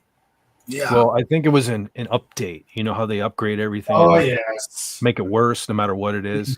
Exactly. Like I was saying earlier, John likes me to send him a link through email, and I correspond with him through my old Yahoo. And today of all days, they decided to redo that, and I had to figure it out, you know, right before this went live too. Yeah. So. Well, it's like when you do put in when you go live, you could program a intro, and then when you shut down, you could do an outro. The problem is the outro kicks everybody out while it's playing, and then you got to bring back everybody. Yeah. Bring back everybody after the stream stops. It is a pain. Well, I noticed not this Tuesday, but the Tuesday before, I was on Manorama, and he streams through Rumble Studio now, and it was the first time I was ever on there, and it was weird. Every time I turned, and I didn't catch it for I think half the stream, but Rumble Studio kept switching me from this microphone to the microphone on my camera, which sucks. So that's why for half the show I sounded horrible, and then at the end I think I was blowing everybody's eardrums out because then I switched it back over to this. So that's something I didn't like about Rumble Studio there. Yeah. I haven't tried Rumble. Yeah. I'm paying for StreamYard, so I might as well. Yeah, no, see, you can probably stream to both. I tried doing that tonight again. I put my link for, because, StreamYard gives you the option to a custom URL. And I tried putting my Rumble in, and it said basically I had to get the premium to do it. So you can probably do that. So at some point, we can probably hook up where, even if you don't want to make a Rumble channel, you probably put your show on my channel over on Rumble if you want to get more people over. Okay. But there you go. All right. That we were at the American Legion dinner. Our post dinner, and they put me to work. I was doing soliciting for the 50-50 raffle, because posts always raffle. So this is the POW MIA table that they had set up. Very good. That's cool. Very good. I like that. Yeah. Yeah, they had a ceremony midway through explaining all the various items that are on the table. Yeah, because something like that, they always have a signification for everything that's on the table. Yep. Everything means something. Yes, it does. Yeah, and they did a ceremony, and it was quite tough. I think there were a lot of lumps in the throat. Mm-hmm. So I had to get a picture. When I found out you were on, I had to get a picture. Yeah, Very that's nice. great. Yep. Yes. All right. So sorry to interrupt. No, it was very cool. I like that. Yeah. So All right. So with that, just going to see what else we got here. Andy Masterson said he needs a StreamYards tutorial. Yeah, every time I think I learn it, they change it or something. yeah. If I can do it, you can do it. Yeah. Well, if I can do it, anybody can. Yeah, exactly. Well, I should see that my brain. That's what I should have said first. But I'm slacking here. My mind's on other things. Our Madman Force says, "Take care, Fet. Glad to finally catch a live stream of yours." Yep, you can always catch the replays and stuff. Before we go here, I want to thank everyone that has been here tonight. I want to thank everyone who's watching this on the replay. And I have some special thanks to Raymond, Sandra. You guys have been such a big help to me over the last 2 years, especially. Tracy, I know you're going to watch this on the replay. Everything you've done for me recently, I probably wouldn't have tested my. Give me a second. I don't. Man, I made it through the whole show. I don't want to get emotional. I don't want to get emotional, but I probably wouldn't have checked my blood pressure if it wasn't for you. And I thank you for everything you've done. Thank you for coming into my life. And so many people, Gary Ambrosia, when my life fell apart, was there for me. Yeah. Andy, brother Andy, you're sorry, guys. Take a deep breath. Yeah. Take a deep breath. And Take your time.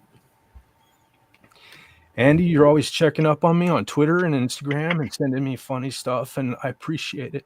I do. You guys, I love you guys. Wendy, thank you for stopping by. You guys helped me through a tough time, and I'm hoping I finally am getting out of it, and I couldn't have made it through without you guys.